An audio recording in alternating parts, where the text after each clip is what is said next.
Hola, ¿qué tal? Hola. Muy buenas tardes. Bienvenidos a la quinta y última jornada del Enlightened Virtual Edition 2020, la conferencia mundial más importante sobre educación, tecnología e innovación.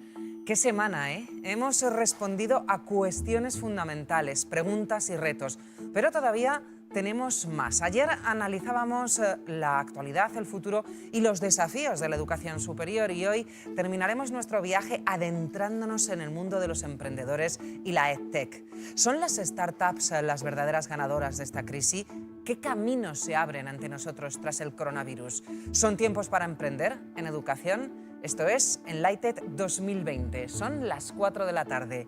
En apenas 4 días que hemos estado aquí, hemos asistido a una verdadera celebración del conocimiento. Hemos tenido la oportunidad de escuchar a los mejores, pero aún no hemos terminado. Hoy hemos llegado al último capítulo de esta edición y lo hacemos con sabios, con personas brillantes, con los que más saben. Y además celebramos los Enlightened Awards, unos premios para las mejores startups del mundo en materia de educación, de innovación y de tech. Y todavía hay más, porque para clausurar este Enlightened 2020 tendremos con nosotros al premio Princesa de Asturias 2019 de Cooperación Internacional, Salman Khan. Pero vamos a ir paso por paso. Primero tenemos una importante cita con los emprendedores y la edtech. Hablar de ganadores y perdedores siempre es delicado, pero en el caso de las startups y la edtech podríamos decir que la cosa cambia, porque si este tipo de empresas ligadas a la innovación salen victoriosas de la crisis, ganamos todos. Y hay buenas noticias. Desde los inicios de la pandemia se han puesto en marcha multitud de proyectos con beneficio social.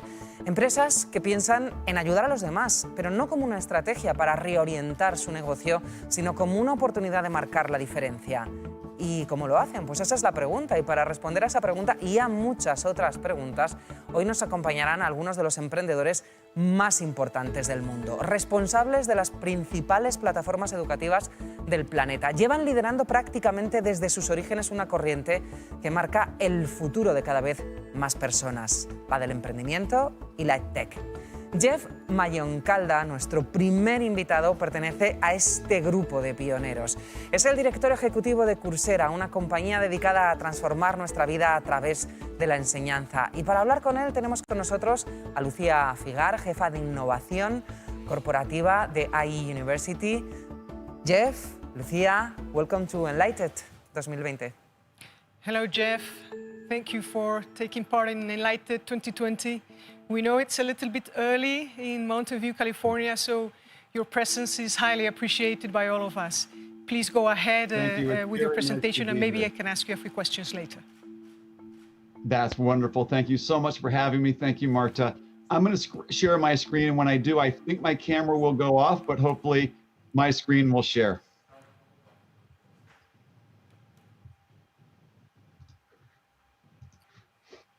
Ups, parece que hemos tenido un pequeñito problema de conexión, Lucía, con esa conexión con Jeff Mayoncalda.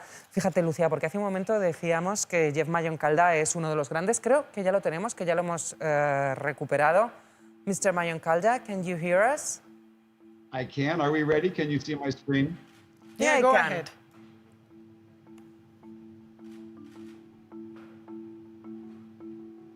Please, go ahead. Can you see my screen? Great, thank you. It's a pleasure to be here. My name is Jeff Mayoncalda. I'm the CEO of Coursera, and I would love to talk about the transformation of digital education. And it's been a very challenging time, but it has been very rewarding to see how higher education has come together on the Coursera platform and on other platforms to help higher education rise to the challenge. Before I start, I want to tell you a little bit about Coursera. We see ourselves as a learning ecosystem. The company was started by 2 professors from Stanford, Daphne Kohler and Andrew Ng. And we see ourselves as really a platform that brings together learners and educators and institutions. We now have 72 million learners in the world, many in Europe, many in the US, but 80% of the learners are outside of the United States.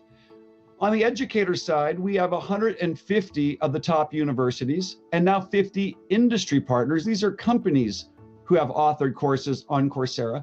And the reason that they are interested in putting courses on Coursera is because they want to teach the world. They want to reach learners individually and through institutions so that they can extend their ability to reach and teach anywhere in the world.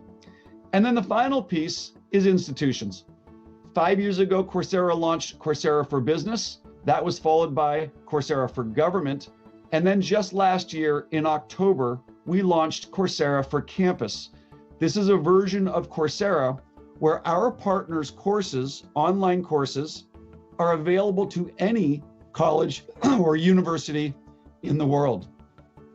So Coursera really sits in the center of an ecosystem that brings together learners and educators and over 6,000 institutions.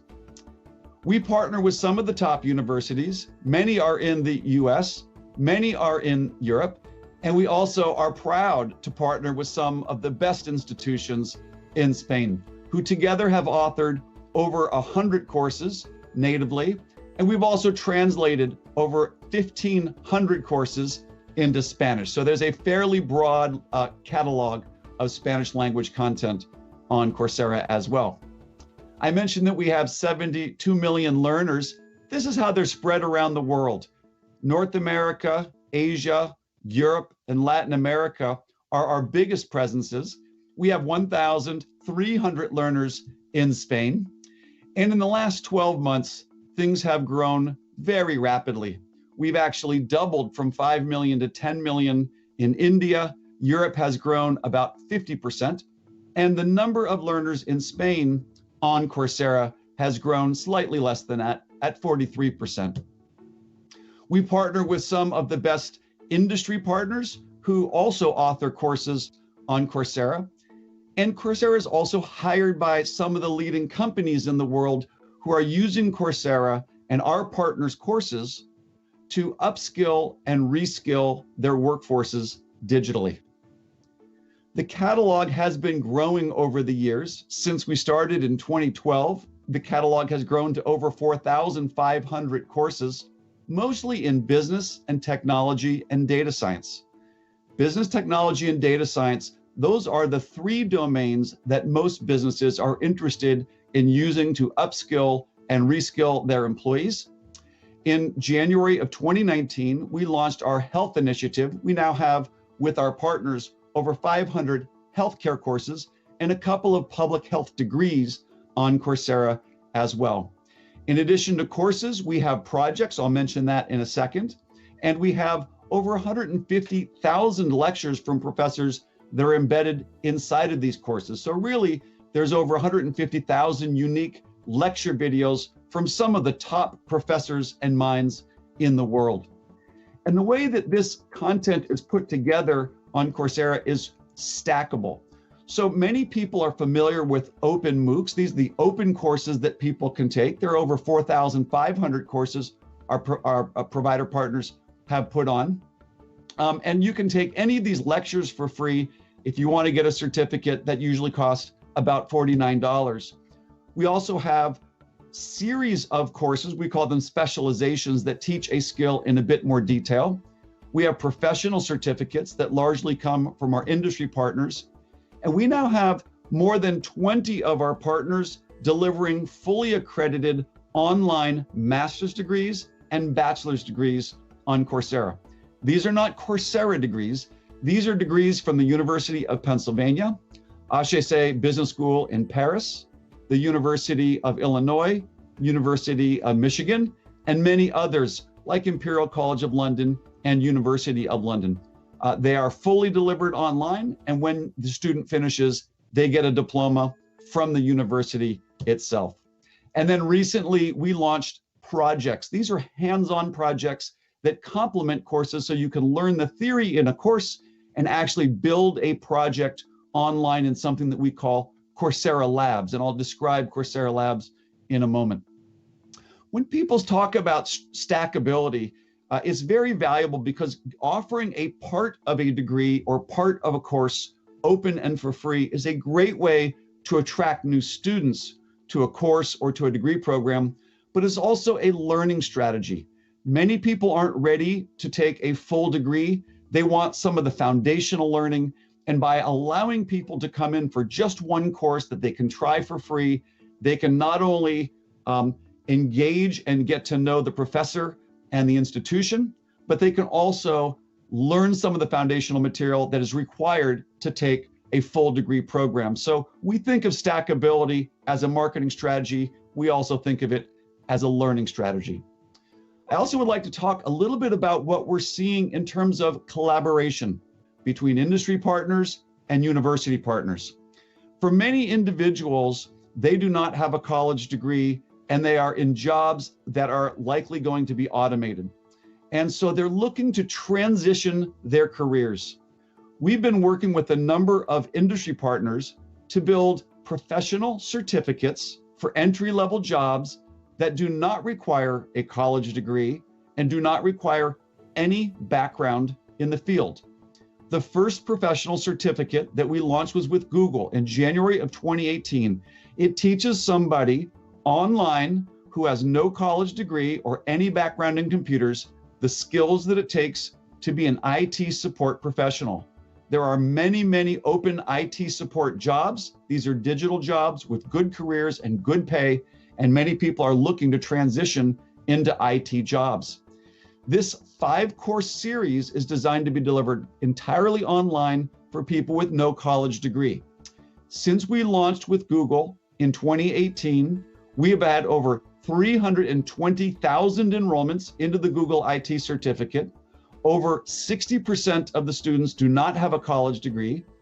About 60% identify as Black, Latino, female, or veteran, and almost half of them report earning less than $30,000 a year. So it's a very low-cost, affordable on-ramp to IT skills. Now, many people might say, learners need additional help. Not all learners can learn entirely online. That's why we partner with what we call workforce partners. In the US, one of the biggest institutions who provides hands-on, face-to-face coaching, mentoring, and learning support is Goodwill. We also work with Merit America. We also work with more than 100 community colleges where a student taking the Google IT support certificate can go to a classroom and talk to a teacher who will help them through the IT support online certificate. So face-to-face support is available through nonprofit partners for learners who need that kind of support. Now, once someone finishes the IT support certificate, we've worked with Google to create hiring partnerships with many large companies who are looking to hire people in IT. These include Intel, H&R Block, Walmart, Bank of America, and others. And they will interview graduates of the Google IT support certificate because many companies are looking to hire people who don't have college degrees and don't have a background in the field. So one pathway from the Google IT support certificate is a career pathway to a job, but there's also a pathway to a degree. We've had our partners at University of London and our partners at Northeastern University and our partners at University of North Texas decide to extend academic credit towards a bachelor's degree in computer science for anyone who finishes the Google IT support certificate. And what we see is many students finishing the professional certificate, getting a job in IT, and then beginning an online bachelor's degree where they're already employed in a decent paying job. We launched the Google IT support certificate in January of 2018. We are now live with 3 certificates from IBM for entry-level data science, entry-level cybersecurity analyst, and entry-level data analyst with Python. These are all no college degree, no background in the field for entry-level roles. We just launched a certificate with Facebook for social media marketing for people who want to get into a job in digital marketing. We just launched a professional certificate with Salesforce for people who would like to transition their career into a sales job. We just announced with Google 3 additional entry-level professional certificates, one with data analyst, one for software project management, one with UX design. And then we just announced 2 weeks ago a professional certificate for entry-level jobs into bookkeeping positions with Intuit Bookkeeper professional certificate. So industry players are coming in to help educate people. It provides a path to a job. It provides a path to an online degree. And we think it'll be a wonderful on-ramp to economic opportunity. I'll briefly talk about Coursera Labs. This is where students in a browser can do hands-on projects using real-world tools like Photoshop or Salesforce or R or Tableau or Google Sheets or HTML. They can build hands-on projects and they can show to their employer that they know how to use the software tools to do a job. What's neat about Coursera Labs is you don't have to download any software, you don't have to install or configure any software, you don't have to download any data sets. On the right side of your browser, you see the instructor's screen. It could be recorded or live. On the left side is your own private workspace identical to the instructor's, where you can actually build a live project by following along with the instructors. This hands-on learning is a great complement to the more theoretical learning that we often see in universities. We've noticed especially that students in universities love taking these guided projects. I think when they're looking at employability and they're thinking about interviewing for a job, being able to say, I know how to use that tool is a really wonderful part of the interview prep process. They can say, I know how to use Jupyter Notebooks. I know how to use Python. I know how to program in Visual Code Studio. And what we've seen in the most popular projects you can see here on the screen is that students want to learn how to build websites. They want to learn HTML. They want to learn Python. They want to learn how to do project management. They want to learn databases and SQL as well. So these projects are a wonderful complement to a college degree because it can help them interview for jobs and learn the tools needed to do those jobs. I'll talk a little bit about COVID-19 and then wrap. As many folks know, when the pandemic spread, 1.6 billion students from kindergarten through college saw their schools closed. What we saw was a huge demand in online learning that shifted, especially in March and April. Globally, we've had 61 million enrollments since the pandemic started. This is up almost 500% from last year. And especially we're seeing learners who are new to Coursera come onto online learning. In Spain, we're also seeing dramatic growth. You can see in March and April, when the virus really started impacting Spain, we saw a large surge in online learning, 660,000 course enrollments, up 250% from the same time a year ago. As these campuses closed, our partners, our university partners in Spain and all around the world came together and decided to offer their courses for free to any college or university in the world who needed to provide online instruction and who did not have a catalog of 4,000 online courses like our partners have created. So we launched what we called the Campus Response Initiative. This is Coursera for Campus, free to any college or university in the world. It started on March 12th and it ran through September 30th. In February, there were 30 colleges using Coursera for Campus. Within 7 months, that number went from 30 to 3,700.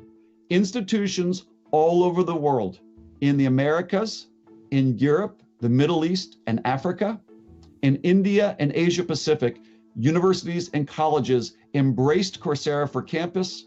It's all free. They had 2.5 million students in just 7 months.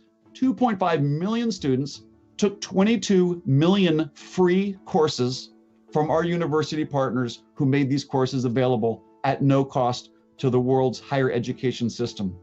Interestingly, 70% of these students access these courses not only online, but on a mobile device. Mobile is extremely important, especially in emerging economies.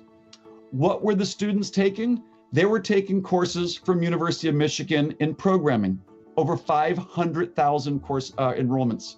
They're taking courses in neural networks and deep learning and natural language processing. They're taking courses in writing professional emails. They're taking courses from Macquarie University in Australia on Excel for business. They're learning skills in bioinformatics, digital marketing, algorithms, graphic design, and many other cutting-edge skills for the jobs of tomorrow. I'll finish up here with some challenges for higher education, and then in a few minutes, we will be able to break for some Q&A. When we look around the world, as I mentioned, we have 150 of the top universities in the world. We now have almost 4,000 other universities using Coursera for Campus. Here's what we're seeing. We're seeing a dramatic focus from students and from schools on employability. In a post-COVID world, well, it's not quite yet post-COVID, but in a re-emerging COVID world, individual students are really looking for job-relevant education. They want that college degree that says I was accepted and I've completed a rigorous 4-year program. And they also want skills that will make them job ready. Universities are looking at how to lower the cost of delivering education. Online and delivering online courses for credit has turned out to be a great way for universities to reduce cost. Universities, especially in India and Latin America, are trying to figure out how to serve more students without building more buildings or hiring more professors. And the scale of online learning is very effective in growing the capacity of a university. Interestingly, many universities, when they started with Coursera for Campus, did not start by offering courses for their students. They started by offering courses to their faculty. Most faculty in the world before March had never done online learning. A great way to learn how to teach online is to look at some of the best schools who have done this online learning for the last 8 years. And so we had many faculty development programs being delivered using our Coursera for Campus program. And then finally, many universities want to be on the cutting edge of online hands-on projects, online degrees, and Coursera has been a way to do that.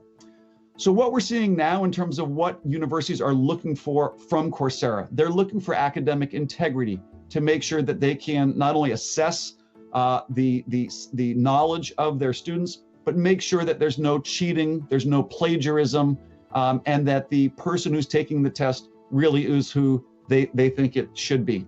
And so we've added plagiarism detection, the ability to write private exams that are not on the internet using question banks, and having basic ability for professors to monitor the academic integrity of their assessments.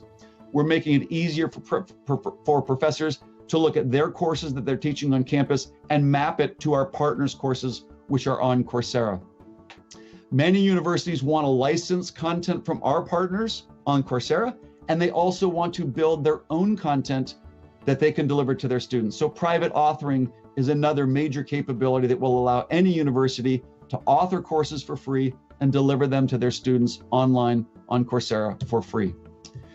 We also have just announced at the Zoom Global Conference direct imports from Zoom into Coursera. So any professor who's lecturing on Zoom can click a button, they can start recording to Coursera, and when their lecture is over, it's immediately available on Coursera and it's available on the mobile app. We see a lot of interest from students in student employability and the ability to not only take courses from our partners and build projects on Coursera, but to measure their skills and benchmark a student's skills against someone who has that job from our Coursera for Business customer base. So helping students know what skills do I need and at what level of proficiency to be employable at graduation is a big part of what our colleges and universities are looking for. And then mobile learning, as I mentioned, is important, not only while you're connected, but the ability to download courses and take courses offline when you have intermittent connectivity, and even in some areas of the world, intermittent power, where you actually have to use a battery-based device in order to do your learning. So in summary, COVID-19 has been a great tragedy, but as the Secretary General of the United Nations has said, it is an opportunity with technology, online learning, and remote working to potentially build a more equal world where there's better access not only to learning opportunity, but also to economic opportunity. And with that, I'm happy to take some questions. Thank you.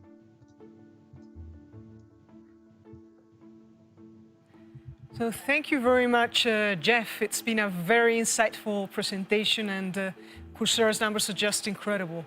When you were presenting, it came to my mind something that is repeatedly said at technology conferences. You know, Uber The largest taxi company in the world has no cars. Airbnb, the world's largest accommodation provider, owns no real estate. Facebook, the largest media owner, creates no content. So following that analogy would say actually that Coursera is the largest education provider, but has no teachers, no students, no campuses, no content. So my first question is, do you expect to keep this incredible growth after humanity finds a vaccine and the virus hopefully is gone forever? Is this the future, universities and tech companies putting their content in platforms like yours? Do you think online learning will become the standard? And if so, what do you think will be the role of the campuses, and what happens to that social, physical experience of the students? It's a wonderful line of reasoning, and I think that you are spot on. My sense is that online learning is here to stay. And like you said, Coursera is really just a platform that allows higher education to support the transformation of higher education. It's actually universities from within helping other universities make this move online. And they're really sharing and licensing their courses for other universities that want to use those courses to help educate their students. So we hope that we can continue to be a place where universities collaborate with industry and with other universities to do a more effective job giving access to online learning to more students. I don't think that we'll ever have teachers ourselves. I don't think that we will have our own students. We will certainly not have our own degrees. We will never be a university, but we can enable universities to help other universities go through this transformation. The residential experience. What we are seeing is a reinvention of the way people teach, the way that students learn, and even the way that employees work. There's, I think, an analogy between online learning and online working. And just as we will never go back to the office 5 days a week and work in the same way that we used to work, I don't think that we will ever go back to a world where there's no online learning. But also, just as we're not going to always go back to work in the same way, we're also still going to have offices. We will still go back to the office every now and again, probably not everybody. At Coursera, we're thinking maybe 40% of our jobs will be remote and not in an office at all. But most will still have the ability to come to an office, probably 2 or 3 times a week. Some people might want to come 5 times a week. It depends on their preferences, really. I think the same will be true for education. I think that many students, especially adult learners who are working, who have jobs, who have families, and who cannot afford to stop their lives to go back to campus, will be able to have incredible learning experiences from the best universities. And it'll be more of a lifelong relationship that happens throughout my working career. So instead of only going to campus for 4 years and then being finished with my university, I think universities will create lifelong relationships with students that will happen on campus for many students and exist and extend for the full life of someone's working career and hopefully beyond. It's interesting because we've seen in your presentation that Coursera has a wide catalog of courses from many universities in different disciplines. I think I saw 1,000 courses in business, 800 in data science, and so forth. So do you think that students navigating your platform will be interested in enrolling courses from, let's say, smaller institutions when they find right beside a very similar course from a bigger university with a better brand or better ranked, especially if, as you have explained, if that short course can be used later to access an elite university campus or a longer program? Should they feel threatened? I don't think that they should feel threatened necessarily. I would feel if I were a university, I would be concerned if I did not have an ability to deliver online learning. Whether you author your own courses, whether you license courses on Coursera or edX or someplace else, every university needs to have a competency in delivering online learning. They can certainly have residential education programs, and I think many universities will still find that many students come for a residential experience. That will be very important for many students who want to experience that residential education for the 4 years of their life between being a young adult and entering the workforce. But any university that is not building the capacity to teach online and to author courses online, I think is falling behind. How's the competition and the competitive landscape going to settle out? I think what's going to happen is that universities will really have to spend more time thinking about what do we offer that is particularly valuable? What discipline, what experience, what professors, what research, what relationships with other institutions like employers or nonprofits or government agencies, what experience and what knowledge can we give to students that's unique? And I think they're going to focus on those things they're good at, and then they will partner and collaborate to fill in the gaps with other universities who do other things well. Okay. And in your presentation also you have showed that low-skilled jobs are the ones hit hardest by the virus. Jobs performed by qualified people holding bachelor's degree have been less vulnerable. And in addition to this, low-skilled jobs are the ones with the highest risk of automation. They will be done by robots in the future. And despite the data you have showed in the Google IT support certificate, MOOC reports normally show that the average learner is someone that has already has a university degree or a college degree, or at least a significant educational background or professional experience. So do you think MOOC platforms are essentially for lifelong learners? What are the challenges to reach the unskilled? Because if finally online courses don't impact the disadvantaged people with a low educational background, maybe we would have to face critics saying that MOOCs are widening the digital divide, by reskilling the already skilled and not closing the gap. I think that that's a very valid concern if Coursera did not expand and innovate the kinds of content on the platform and the audiences that we reach.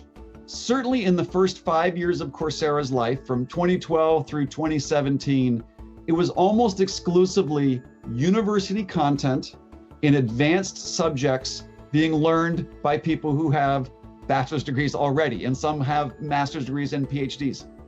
But what's happened in the last 3 years or so is we've really, by bringing on some of these industry partners, focusing on building not just content, but credentials, certificates, professional programs with employment opportunities, and then delivering that to workplaces, to government workforce development agencies, and onto campuses as well. We are now reaching populations who don't have college degrees in ways that we were not reaching them 3 years ago. A major part of this is what we called the Workforce Recovery Initiative, where, like we offered Coursera for Campus free to any university, we in April started offering Coursera for Government free to any government to help unemployed people reskill for new jobs.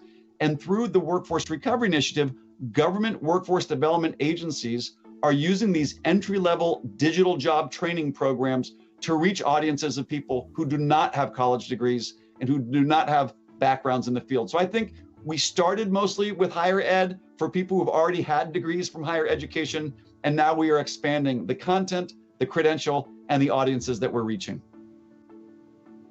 Partnerships with governments are essentially for the unskilled, would you say that?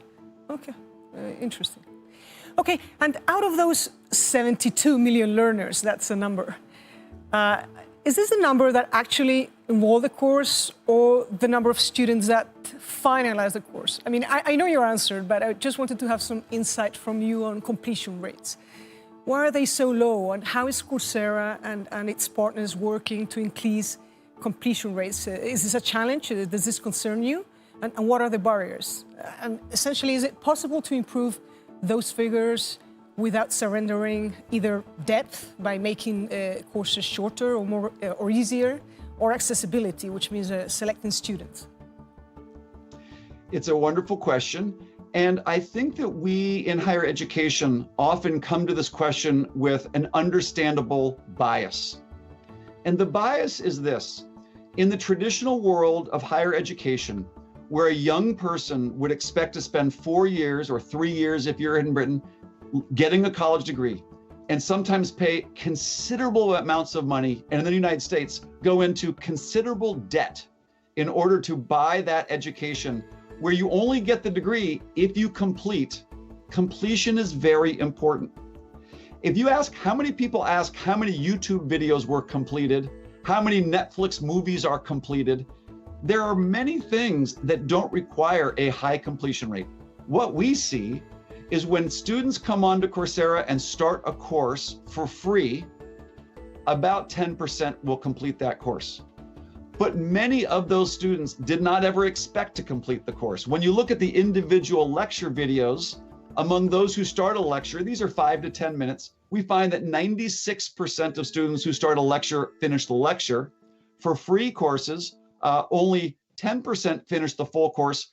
But when a student pays for the course and they're looking for that credential, the certificate that says, I completed this course, we see that the completion rates are about 50%.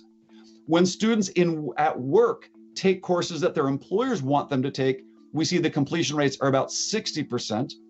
When they're doing workforce development programs like a COVID contact tracing course from Johns Hopkins University, the completion rate is 90%. And when they're doing an online degree on Coursera, the completion rate is over 90%. So it depends. Why is the student learning? If they're learning to get a credential and they must finish for that, then they're more likely to finish. If they're just learning a lecture or they want to learn a new skill, oftentimes they will not finish. And that's okay, because they didn't pay anything. They didn't lose anything. They spent some time, they learned something new, and they got what they wanted. But which do you think will be the trend that will prevail? I think it's sort of a try before you buy. If you look at the number of students, we have over 10,000 students taking online degrees from our partners, professors, and universities today. Over 60% of those students in online degree programs earning degrees online on Coursera, over 60% of them started by trying an open course first. Try before you buy. Let me see if I'm interested in this topic. Let me see if I like this professor. I've never met this university. Let me introduce myself to this university. Without paying anything, I can try it. I can see if this is something that's interesting, if I'm good at it. And then if I like it and I feel that this is something I want to pursue, I can continue to do that. But I do think that the future is, like with many things, trying before you buy, letting people sample things, explore before they make a big time and investment, a financial investment. I think that's going to work. And most people studying on degrees online will have started in some shorter open course online. Nice. So let's now talk about stackability, which is a trend that interested me a lot, and I think the audience will appreciate your comments on it. For those not familiar with the word, it means, as Jeff has showed in his slides, cutting long programs into shorter modules, which gives students credentials and then allowing them to accumulate or stack them together at their own pace. How do you see this trend? Because it seems to me it can be a huge source of innovation. Do you see it that way? It is. You know, once you take something that was once monolithic and you can break it into modular pieces and you can recombine those pieces, even across institutions, even across schools and colleges, even across industries, suddenly the number of combinations and possibilities really opens up. So I would encourage those in higher education to think about stackability in a few ways. For sure, building a degree online, and at the time that you design that online degree, thinking about what will be the modules that people can take as discrete parts of the learning process that can then stack into this full degree, that makes good sense. Building a stackable degree from the outset makes good sense. Another thing that we're seeing, and University of Michigan is doing a wonderful job here, they have multiple degrees on Coursera, and each of these degrees is stackable in the degree, but now they're starting to mix and match pieces across degrees. So they have a Master's of Public Health, they have a Master's of Applied Data Science, they just announced a Master's of Population Science, and they're starting to mix the different pieces, all from Michigan and all part of online degree programs, but now they're starting to mix pieces of their degree programs for interdisciplinary stackability, still within the institution of University of Michigan and still only within online degrees, but across colleges at University of Michigan. We also have industry to higher education stackability. That's something that the two parties did not agree on ahead of time, but University of London looked at the Google IT cert and says we can articulate credit to that Google IT certificate. So you can have stackability across institutions that was not predetermined. And then another thing that I think is really exciting with universities is many universities, in a sense, are allowing their students to take courses from universities on Coursera and have that count as credit towards an on-campus college degree. That's almost a sort of stackability as well. Taking an online course from a Duke and having it count towards a degree at NMIMS University in India is a way of multi-higher educational institution stackability. So you expect actually students, let's say, mixing programs and certificates or modules, from one university with another and with industry, tech companies like you cited, and also offline and online? Is this going to be actually the what the future is about? Absolutely. We now have almost 4,000 colleges and universities around the world using our partners' courses as part of their on-campus program, which has now been moved online. Well more than half, I want to say about 75% of those universities, especially in India and Latin America, are actually offering credit towards their degree for students who finish courses on Coursera. It's not up to the student whether it's stackable, it's up to the institution whether it's stackable. Since the institution determines what counts as stackable credit towards the degree that we confer to our students, they will decide what they award credit for or not. So I think the idea that students will actually piece together different modules for credit, that's probably not going to happen. The higher education institutions still will own the integrity of their credential, of their degree. They will determine for what type of learning and credentials they will articulate credit, and the institution will be the ones who design and control stackability. Yeah, this is very interesting. Now let me change. I'm not going to ask you what is the valuation of Coursera, but you have way past unicorn valuation. What is the core competence of Coursera today? I'm sure it's not the same as 10 years ago, but regarding technology, I would like to know, what are the most important challenges for you right now? Is it data analytics or learning analytics? Is it technologies for student authentication? Maybe incorporating technologies like gaming, virtual reality, augmented reality, more collaborative tools in regards of the retention and engagement of students. What are your tech challenges of a platform like yours? Well, there's what are our challenges and core competencies, and then also what are the technology challenges and core competencies. Let me start with the broader question of what does Coursera need to do well in order for us to continue to serve students and our partners.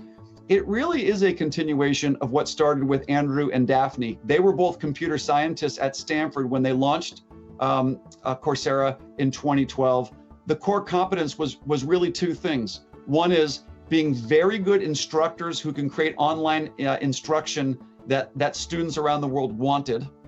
And the second was building an online learning experience so that students who took those courses can master the knowledge and the skills needed to complete the courses. And to a large degree, that's still what this is about. We need to continue to provide better tools for our partners to author high quality content that's available on the platform. We need to continue to expand the ways that students can learn. And a lot of that is mobile, a lot of that's offline. We've been making a lot of investments in Coursera Labs. We believe that hands-on learning, the application of that knowledge that universities are so good at teaching, to be applied using job-relevant tools, software tools with data sets, especially in a world of digital transformation and cloud computing. Applying skills with real-world tools is very important. We're spending an awful lot of time and money building Coursera Labs, both for students in university as well as working professionals. And then a third thing that we are really focused on, it's kind of basic, but we're trying to really extend the reach for our partners. Our university partners want to reach students all around the world. They want to reach learners in the workplace as well. So growing our reach, helping our partners take their professors, their content and their credentials and reach every corner of the world is a major part of what we're focused on as well. Mm-hmm. You've said in your presentation also that COVID has accelerated change in universities. You have explained it very beautifully with all the icons. And one of those challenges, if not most, is student employability. That means delivering job-relevant skills to improve employability. I honestly think IE University is very good at that. We are very close to market and employers. We're quite fast in design and structuring courses with relevant hard and soft skills. But generally speaking, in the world, or maybe in the US, you know that system very well. Why do you think universities are not filling that skills gap? You have named a few digital, let's say, profiles, marketing, digital marketing, blockchain, coding, graphic design. Do you think the transition to online learning or the digitization will actually spur universities to improve their courses, alignment to the labor market? Or because you see all these tech skills, it's always tech companies that I mean, do they have to be the only providers? Or is it because they're, you know, the fast changing market environment, you know, gives them an advantage in that sense? I think that the fast-changing environment is the root cause of why it's so hard to keep up with employers' needs. Depending on where you go in the world, some employers will say that the college graduates of certain universities are sort of well-trained for their jobs. Others will say, you know, not as well-trained. I believe, and you know, so I went to college and I was an English major and I double majored in English and quantitative economics. I loved the liberal arts. I love humanities. I also know that learning how to use computers and program computers and learning statistics is also very important. My sense is that what universities are very, very good at, distinctively good at, is pushing the boundaries of human knowledge, being pioneers in research, knowledge, theory, concepts, frameworks. These things are durable. These things are transferable.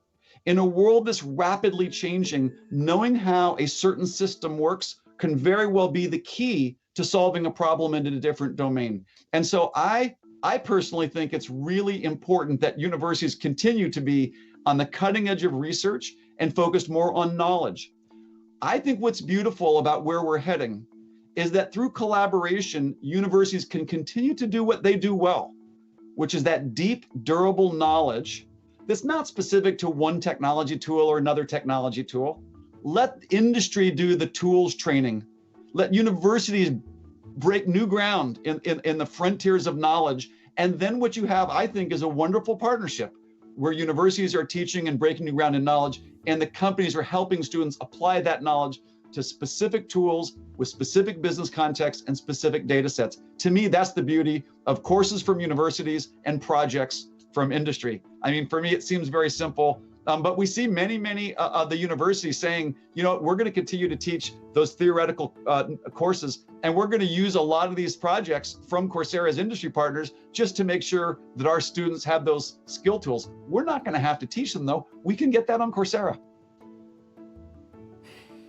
But okay, seeing, you know, how Coursera has evolved and all these partnerships and a wide range of courses, would you define yourself today as a MOOC platform? And if so, what is for you, Jeff, at MOOC today? Because it seems to be that every single letter is negotiable. You know, massive. What does massive mean today? Open is free. Open is a free entrance, a free cost. Online, you know, course. What is for you a MOOC? And do you think Coursera today, where you are today with 72 million learners, all of you have achieved, is it a MOOC platform? We think of Coursera as a global learning platform. I mean, certainly the idea that you can come to Coursera and in massive numbers with, you know, millions of people. One of the courses from Yale that was published last year is called The Science of Wellbeing by Dr. Laurie Santos. And it's all about how humans make choices, and certain choices make us happy and other ones make us less happy. We've had over 3 million enrollments in that one course in 2020 alone. Now, that's massive. And the vast majority of people did not pay for it. That's open, and it is a course. So there definitely are. It is fair to say, are there MOOCs on Coursera? Absolutely. And is that model of big, open, accessible, and free, is that important? Absolutely. But Coursera has grown into much more than just a MOOC platform, because now some of these MOOCs are earning students credits towards college degrees in countries that are halfway around the world from the professor that authored that MOOC.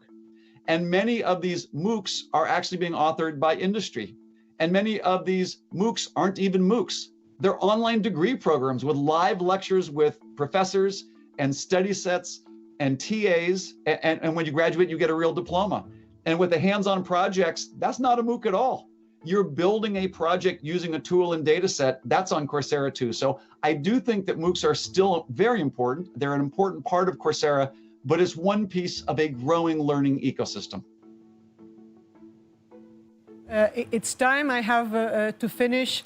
Thank you very much on behalf of all Enlighted partners, Fundación Telefónica, IE University, the South Summit, Fundación Santillana. I would like you to end with a message to the people, suffering this great lockdown, studying online, students seeing their education disrupted, people working at home.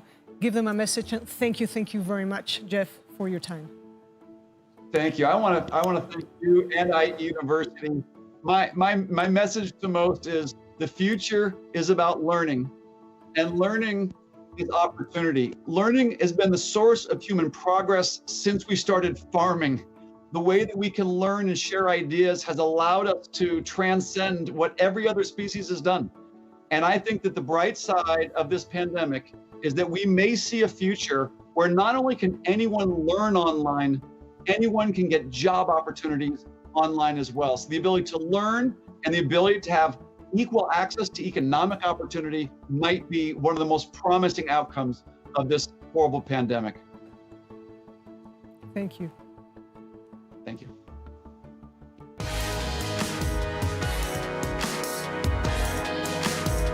Thank you so much, Jeff. It's been great to know more about online learning and its many possibilities. I think that your contributions have solved some of our doubts. Classrooms are definitely changing. Blackboards and chalk are but a memory. We are facing an era where digital transformation is not the only revolution. EdTech is a turning point that can change everything. But what is the purpose of educational technology? Our next speakers have major roles in some of the most relevant EdTech companies. There is no higher authority here to talk about this topic. To moderate this debate, we have Miguel Arias here with us. He is the Director of Telefónica Global Entrepreneurship. Welcome, Miguel. Hi, Marta. It's great to be here. And we're going to be discussing today about the fact if EdTech has reached a tipping point in this 2020 or not. And we have an amazing panel to discuss this. So I'm going to just introduce each of them briefly. First of all, I would like to welcome Matthew Greenfield. He's the managing partner of Rethink Education. Hi, how are you doing? Fine, how are you? I'm great. From Brazil, representing the NGO sector, we have got Dennis Misne. I hope I said this right. Dennis, he's the co-founder of and CEO, of Lehman Foundation. Hi, Dennis. Hi, pleasure to be here. Wonderful. And representing a bit the corporate and investor world at once, from the UK, we've got Charles McIntyre, co-founder of edtech. Hello, Charles. Hi, nice to see you, and it's a real pleasure to be with you here today. Wonderful. And to start with, I think we can all agree that edtech has received tremendous amount of funding over the last years, so many rounds, more than $10 billion raised lately. We can see that edtech is becoming mainstream. Everybody's talking about this. And we have also seen this tremendous change in behavioral patterns through the pandemic, right? I mean, we have seen so much more usage of online tools over the last years. I think it was Lenin that said that there are decades where nothing happens and weeks where decades happened. And we saw this happening over the last months. So my first question would be, I think, first for you, Charles, this is for Matthew. I mean, what do you think are the biggest changes that you saw over the last months? So when my firm started back in 2012, the dominant assumption of most venture capitalists was that we were going to use robots to replace human teachers, and that students would sit in front of screens and learn things by watching videos and responding to quizzes. And now we've had a massive experiment with, conservatively, at least 2 billion people participating in human conversation, the component of education that Charles described earlier, that involves people talking to each other and human empathy and human habits and values. And in a strange way, that has caught much of the edtech industry flat-footed because so many people had bet on the robot hypothesis. So the online program managers, for example, the industry that helps universities to go online and build successful online programs, build largely asynchronous programs, where students work in isolation and do not see each other's faces and hear each other's voices for the most part. There are actually only 2 online program managers that started from the very beginning with video conferences and seminar-style education. Both of them were started by one man, Von Katzmann, and I happen to have been lucky enough to invest in both. I happen also not to have invested in Coursera and Udacity, which have done pretty well with the robot hypothesis, but I think people are questioning that hypothesis now. Yeah, absolutely. And I mean, we've seen all this tremendous change, but I think the question is, will this change last after the pandemic is over, or will everybody rush back to the proper habits they had before? I mean, will we rush back to the physical school? So what do you think, Dennis? Is this lasting, or is this going to just be a fate? I think there are some things that change that will last. One is what I call the psychological barriers for teachers to adopt technology. So some of these psychological barriers was this old idea, maybe with a mindset of the 80s or 90s, that technology was such a hard thing to use, that teachers would be, the students would outsmart teachers in the use of technology. And I think what we're seeing in the pandemic is that using Zoom, using other kinds of video conferencing tools, using WhatsApp to mobilize your students is not that hard, right? And actually teachers use that on their regular basis. You're able to use Google Drive or any other kind of collaboration software. So I think that psychological barrier has been removed. And we see this in data in Brazil. Over 79% of teachers in a survey that was recently conducted say they're comfortable about using technology now. And this used to be around 40% before the pandemic. So this is a major behavioral change from someone who really determines the use of technology. What won't keep happening, I think, after the pandemic is this idea of online classes, very passive methods of learning. I think when it's too passive, it's really disengaging. And we're seeing that after 2 or 3 months of online learning at massive scale around the world, students are getting disengaged, they don't want to participate anymore, they want to drop out. We're seeing this very clearly. So what makes the difference is if we can combine the openness to technology, bring this to be a more interactive, encourage active learning, encourage student personalization of learning. I think if we do this, it will be transformational. Wonderful. And you mentioned, Dennis, all these teachers adapting to all these new tools. And there are so many tools. There's an app almost for everything right now. So an app for content management, an app for tests, another tool for grading. What do you think? I mean, Charles, do you think we will see this further tremendous unbundling in many different tools, or we're going to see the opposite of the next years?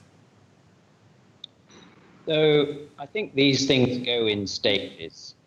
First of all, there is an unbundling, which we see as people develop and invent new tools to improve the efficacy of learning. But what happens after that is that these things start to aggregate.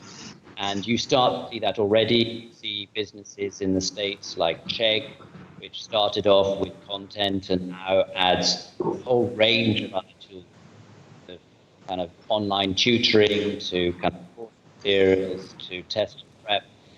And so what we'll see, as we do in many other industries, is that once you have that initial fragmentation, it starts to reconsolidate and you get some key drivers in the industry, rebundle that whole combination. And what we need to remember is that at the heart of it, what is a school? What is a university? It is essentially a bundled offering. So that bundled offering is the model that we're used to, and that's where it'll end up. So I think we're just in a stage of unbundling, but it will return back in different form as a bundled combination. Yeah, absolutely, absolutely. And let me be a bit controversial here. I mean, I have this feeling that in edtech, a lot of the elements of edtech is becoming a commodity, from the business model to a technology. So, and I would like to ask this for each of you. I mean, my feeling is just maybe brand and content is going to be a differentiator. Do you think everything's becoming a commodity? And if not, what are the differentiators for all of you? Maybe, I don't know, maybe Charles, you can, yeah. Yeah, sure. So I think the key bit about education technology is, can we deliver at scale a bespoke service? And that is at the heart of the promised land for education technology. If we can deliver that bespoke element, the personalized service which addresses each individual's need but at scale, then we've delivered what we can with education technology. And that then is no longer a commodity, it is a very discrete, useful tool. If we just focus on a extensive doom-boom type offering where everybody has the same and it's mass distribution just of content of one flavor, it's failed. I see you nodding, Dennis. What do you think? And then we're going to give it to Matthew. So. I think Charles' points make a lot of sense. I think a big part of scaling up, at least in developing countries where I come from, is just this massive physical barrier, which is connectivity, right? Schools are not connected. In Brazil, 20% of students don't have access to the internet properly. 42% don't have a combination of great devices and great internet connection. So this is a major barrier, right? So a lot of the changes are not either going to make the world even more equal, which certainly we don't want to, or we need to tackle that. So I think there is one thing that might be a commodity and might be less sexy than talking about the tools and the features, but that we definitely need to talk about as the education community, which is making sure that connectivity to schools and to students is a priority over the next couple of years. Otherwise, we'll just leave many, many people behind. Absolutely. Very, very relevant point, Dennis. And Matthew, what do you think? Your question is really a question about education content, and building an actual school or an automated tool that really teaches someone a difficult skill is not so easy. So interactive tools are not as easy to build as mediocre education videos in which a teacher stands in front of a chalkboard and explains things, the MOOC model. Yeah, totally, you're right. Let me try to go then a bit more in specifics. I mean, we see a lot about this talk about blended models, right? And we see that with this now remote first world, it looks like it's much more blurry line between our digital and physical selves. So maybe this is for you, Dennis. Do you think this line is going to get even blurrier? And you talk about how the community needs to be a part of all these interactions. So what is your feeling around blended educational models? I think blended education is a fantastic opportunity if we do it right. So I'm trying to use an analogy in some debates, which is you have to separate what is an online classroom and an online lesson, right?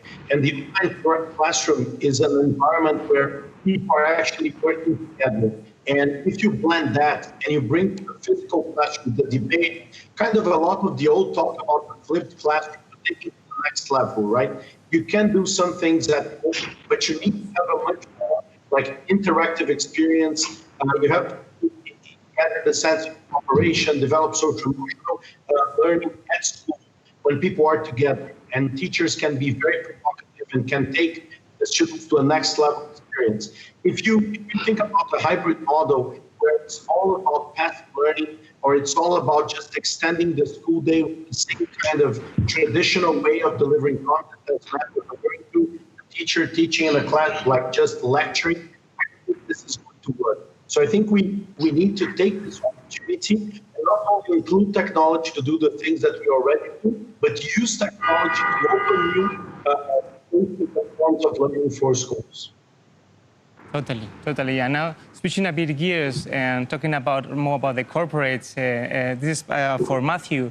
I mean, as you know, here in Telefonica, we have a strong bet on edtech and education as a whole from the Telefonica Foundation. We do, as you mentioned before, support communities. Also, our more corporate approach in Educación Digital, where we try to sell also products to other corporates. What do you think in this new world that we're mentioning and discussing today is the role of the corporate, or particularly of the telco, and both as an operator, as a creator of content and platforms, and also as a customer? What do you feel? So if we're going to reach the bottom billion, it has to be through cell phone carriers. There's no other way. And we need business models that are probably supported by philanthropy or by advertising. We need, in particular, some sort of delightful and addictive game that teaches people to read without a teacher being involved. I don't know if teachers will love that, but yeah. Well, no, there will still be a lot for teachers to do. Right now, so Charles alluded earlier to the idea of technology that can emulate a human tutor. And right now we're very far from that. But the thing about exponential technology growth is that once you reach the knee of the curve, it moves very quickly. So I remember when computer translation was just a joke, horrifically inaccurate. There was a famous example of translation from English into Russian and then back of a quote from the Bible. And the spirit is willing, but the flesh is weak, was translated into Russian, and then it came back as the wine is good, but the meat is rotten, which is maybe an amusing insight into the materiality of the Russian mindset.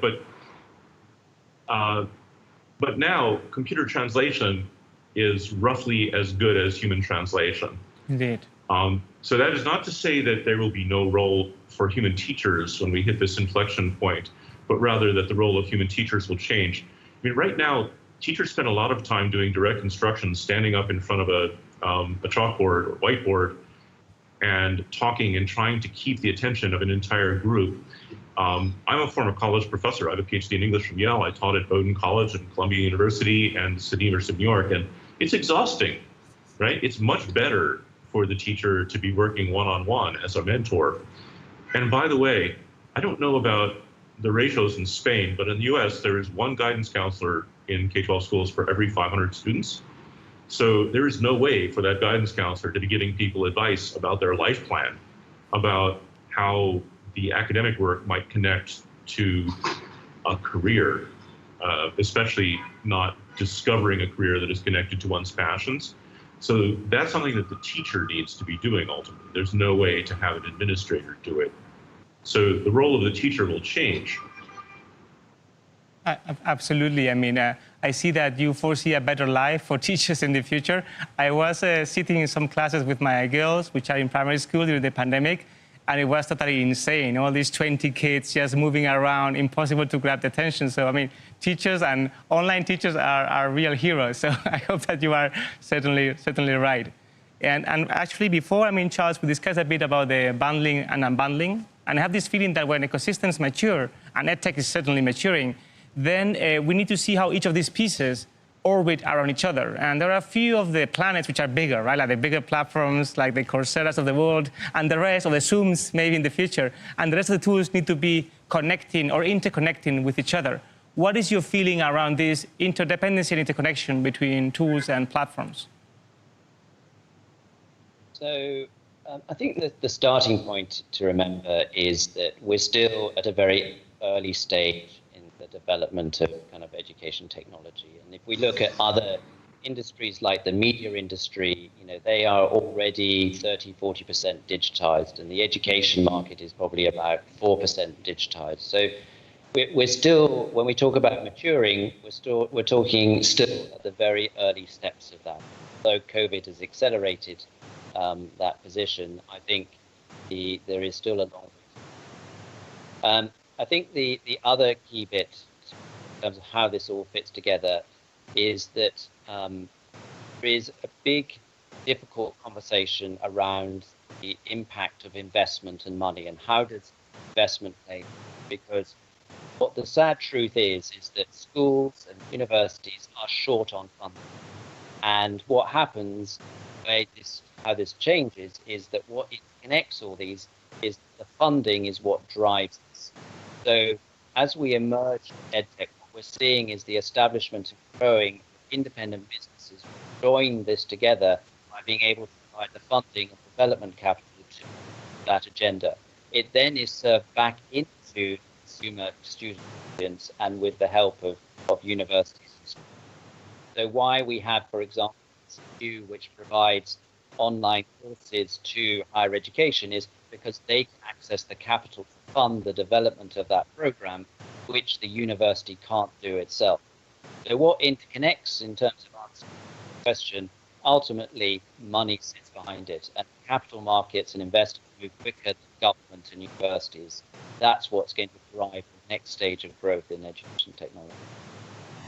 Wonderful. And we are nearing the end to this very insightful debate. And we have all tried to have this crystal ball on the future and talk about things that may happen, future trends. But famously, Jeff Bezos tries to say that he always bets in things that will not change in the next 10 years, right? Because that's the most sure bet you can make. So I would love to ask each of you, and maybe we can start with Dennis, what do you think will not change in edtech over the next 10 years? I think what won't change is the need to offer more personalized learning for students. We have hundreds of millions of students. It's impossible to believe that the model that we currently have, that treats them all equal, that assumes they all learn at the same age, at the same pace, is going to change dramatically. It's not going to change. So we need to use technology to fix that. The other thing it's not going to change is that it's really, really hard to teach well at scale. And technology is good at helping doing things at scale. So I think we should look at that because it's going to be hard. The last thing is that we need to think is these sectors are largely going to be driven by government, especially in K through 12. So if we don't solve the way how government is getting engaged with edtech, we're not going to solve the problem. Totally.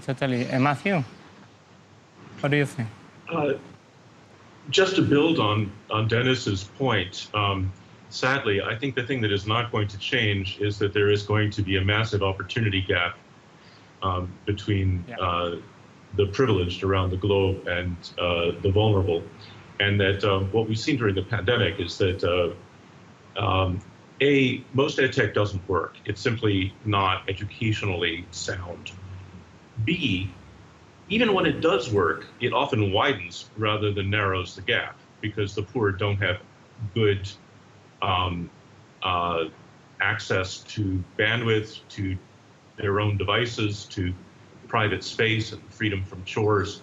They just don't get to participate in the educational system in the way that the affluent do, even if they're in the same public school system. So that, unfortunately, I don't think is going to change. And lastly, for you, Charles? So trying to bring some hope to the conversation. I think one of the things that I think is important and won't change is the role and importance of the teacher. And I think a lot of people have always assumed that technology is about replacement. It's not. It's about enhancement. And what I think we really need to do is to remember that, and in the context of how we encourage and enhance the teacher's ability and capability in the sector. And I often ask myself, who is teaching the teachers? That, I think, is the important bit to go into the next generation of education development for technology. So we are nearing the end of the debate, and it's been super interesting for me. And remember, we started with one question, right? Has edtech reached a tipping point or not this year? So we'd love to go the other way around to each of you, and you answer to me in one sentence. Charles, has edtech reached a tipping point in 2020? Absolutely. Matthew? In terms of the belief that education can happen online, yes. It used to be considered a fringe or inadequate substitute, and now people understand that it's the optimal solution in the majority of cases. And Dennis? think we're in the beginning of the tipping point, and it's good to be here.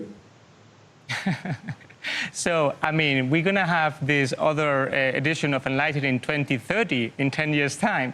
So I hope that we are also invited to do a panel by then. And then we can see if we were right. We're going to just review this session that has been recorded, and we're going to see if we were right about what changed and what have not changed. But I would really, really like to heartfully thank you for the time we had together. I hope it was interesting for the audience. Thank you so much for your time. Thank you very much for including us. Thank you. Thank you. Thank you all for sharing such valuable information. It has been fascinating. Y ahora, cuando son las 5:15 de la tarde, ha llegado el momento que todos estábamos esperando, el momento de premiar a las mejores startups del mundo en materia de educación, tecnología e innovación. La verdad es que es un momento emocionante, y más en un año como este. Y creo que nadie mejor para expresar esa emoción, porque ella también está emocionada, que María Benjumea, fundadora y CEO de Spain Startup. María, por favor. Muchas gracias, Marta. A ti. Imposible mejor momento, imposible más emocionante, y sobre todo después de haber estado viviendo juntos estos 5 días apasionantes de Enlightened.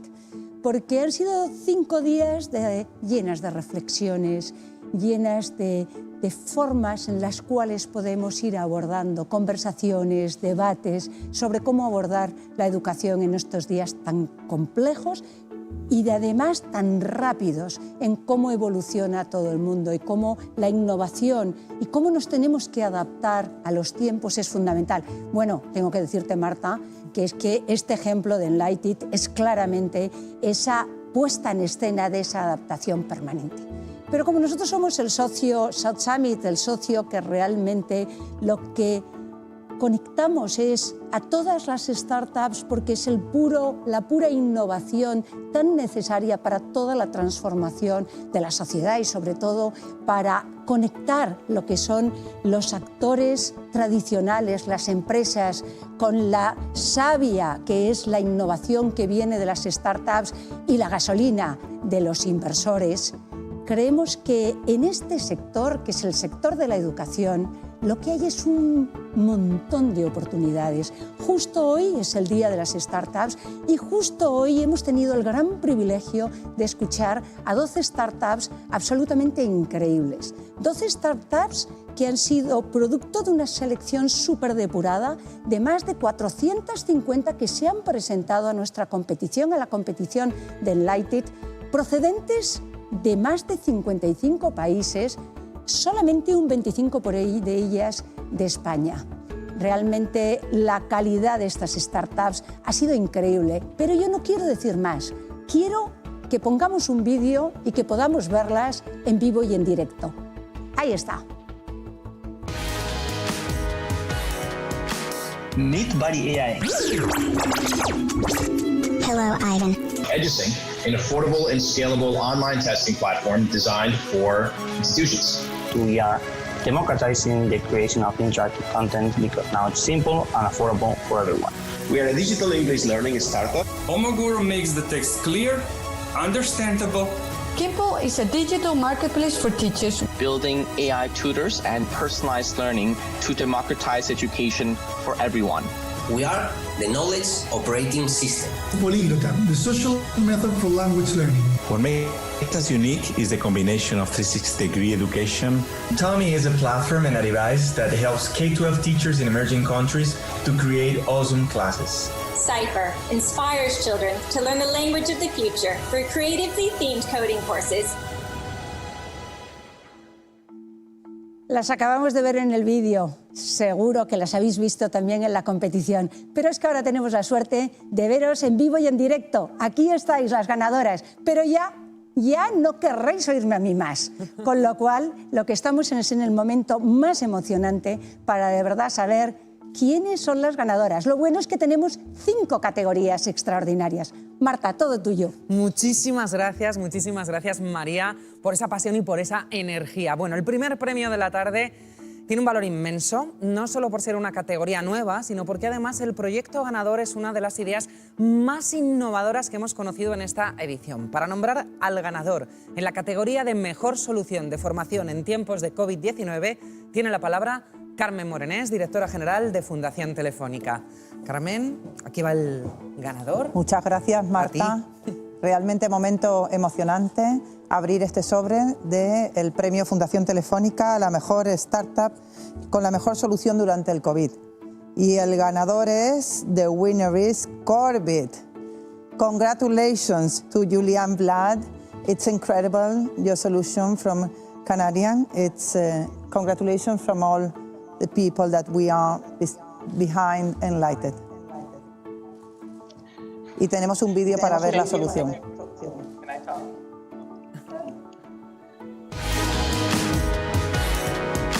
Orbit.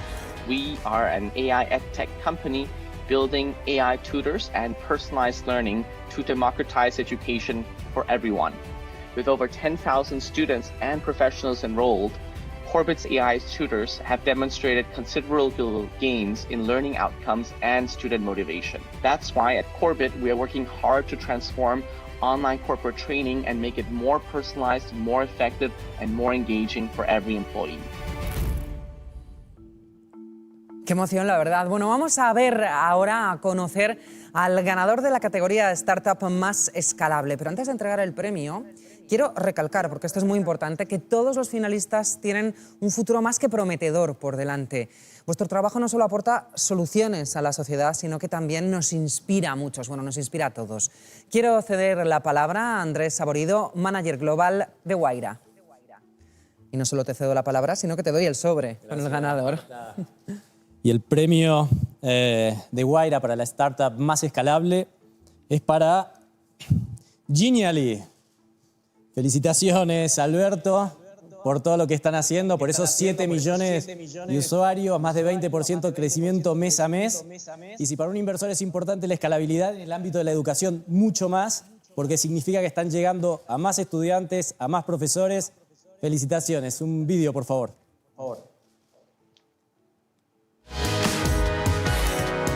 Now, with Genially, we like to say that we are democratizing the creation of interactive content because now it's simple and affordable for everyone. We have concentrated the power of Office software and web technology to create a one-for-all tool by which you can create almost everything you learn once and you can use it in many situations. Genially is probably the most versatile tool in the market. Pues enhorabuena de corazón. Los proyectos finalistas de la siguiente categoría son también impresionantes. La verdad es que la originalidad y la innovación de los candidatos a mejor startup en educación superior se lo han puesto muy pero que muy difícil al jurado. Pero ya tenemos un ganador, así que le cedo la palabra a Geoffroy Gerard, director general de AI Foundation. Geoffroy. Muchas gracias. Y el ganador de University a la startup de educación superior es EduSync. Congratulations, Sean and all the team. Really great to see you guys winning, and dentro video.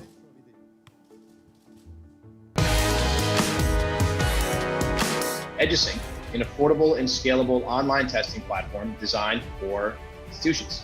The combined usage of all of these tools in one dedicated place is really what makes us different. From the 100% online testing of 4 different question types to report generation, allowing universities to use their own staff, and doing it all affordably and at scale to allow any organization from around the world to use the system is what makes us truly unique. 5:23 de la tarde, no me negarán que está siendo una tarde de emociones muy fuertes y aún nos quedan 2 categorías por premiar. Es turno ahora de descubrir al ganador de la categoría Startup con mayor impacto social en educación. Y tiene la palabra Miguel Barrero, director de Fundación Santillana. Miguel. Hola Marta, gracias. Muy bien, pues el premio de la Fundación Santillana, la startup con mayor impacto social en educación, va para Tommy. Enhorabuena, Juan Lopera.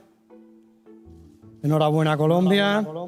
Y damos paso al vídeo que nos enseñe Tommy.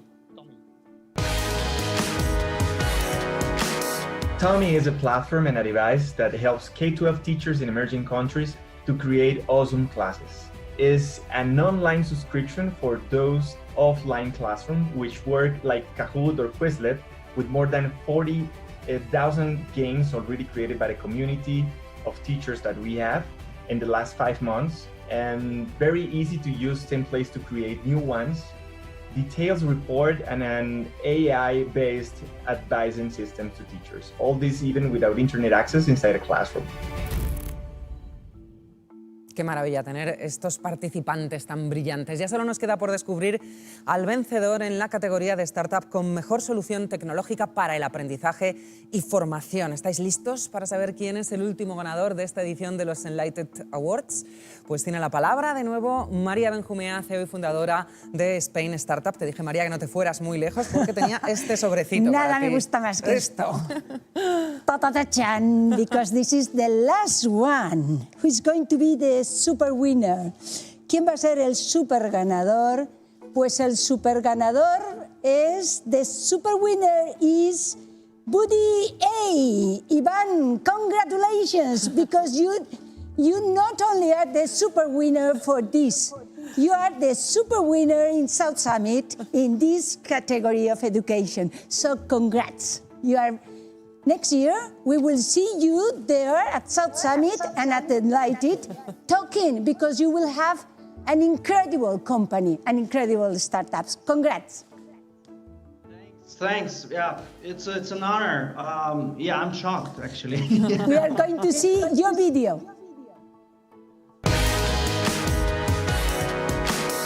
So enter Buddy AI.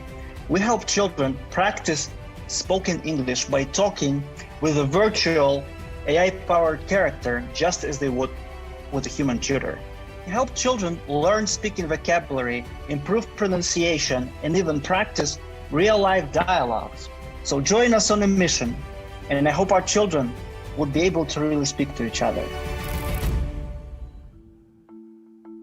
¡Wow! ¡Qué emoción! La verdad, muchísimas gracias a todos los participantes, pero a todos, tanto a los finalistas como a los que han entregado los premios, que han estado aquí con nosotros. Muchas gracias. El trabajo de todos vosotros, de todos los que estáis emprendiendo, inventando con las startups, está cambiando el mundo. Hemos vivido un momento muy emocionante, pero Enlighted 2020 no termina aquí.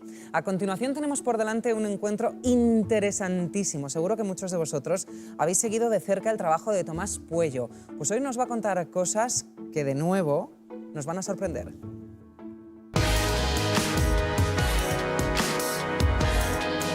Awareness contributor recently became a worldwide sensation. One day you wake up, you write an article on the internet, and you find out it has been shared by millions. This is the story of awareness speaker, a Silicon Valley engineer who became a global reference after posting several articles on coronavirus. The Hammer and the Dance is one of the most well-known.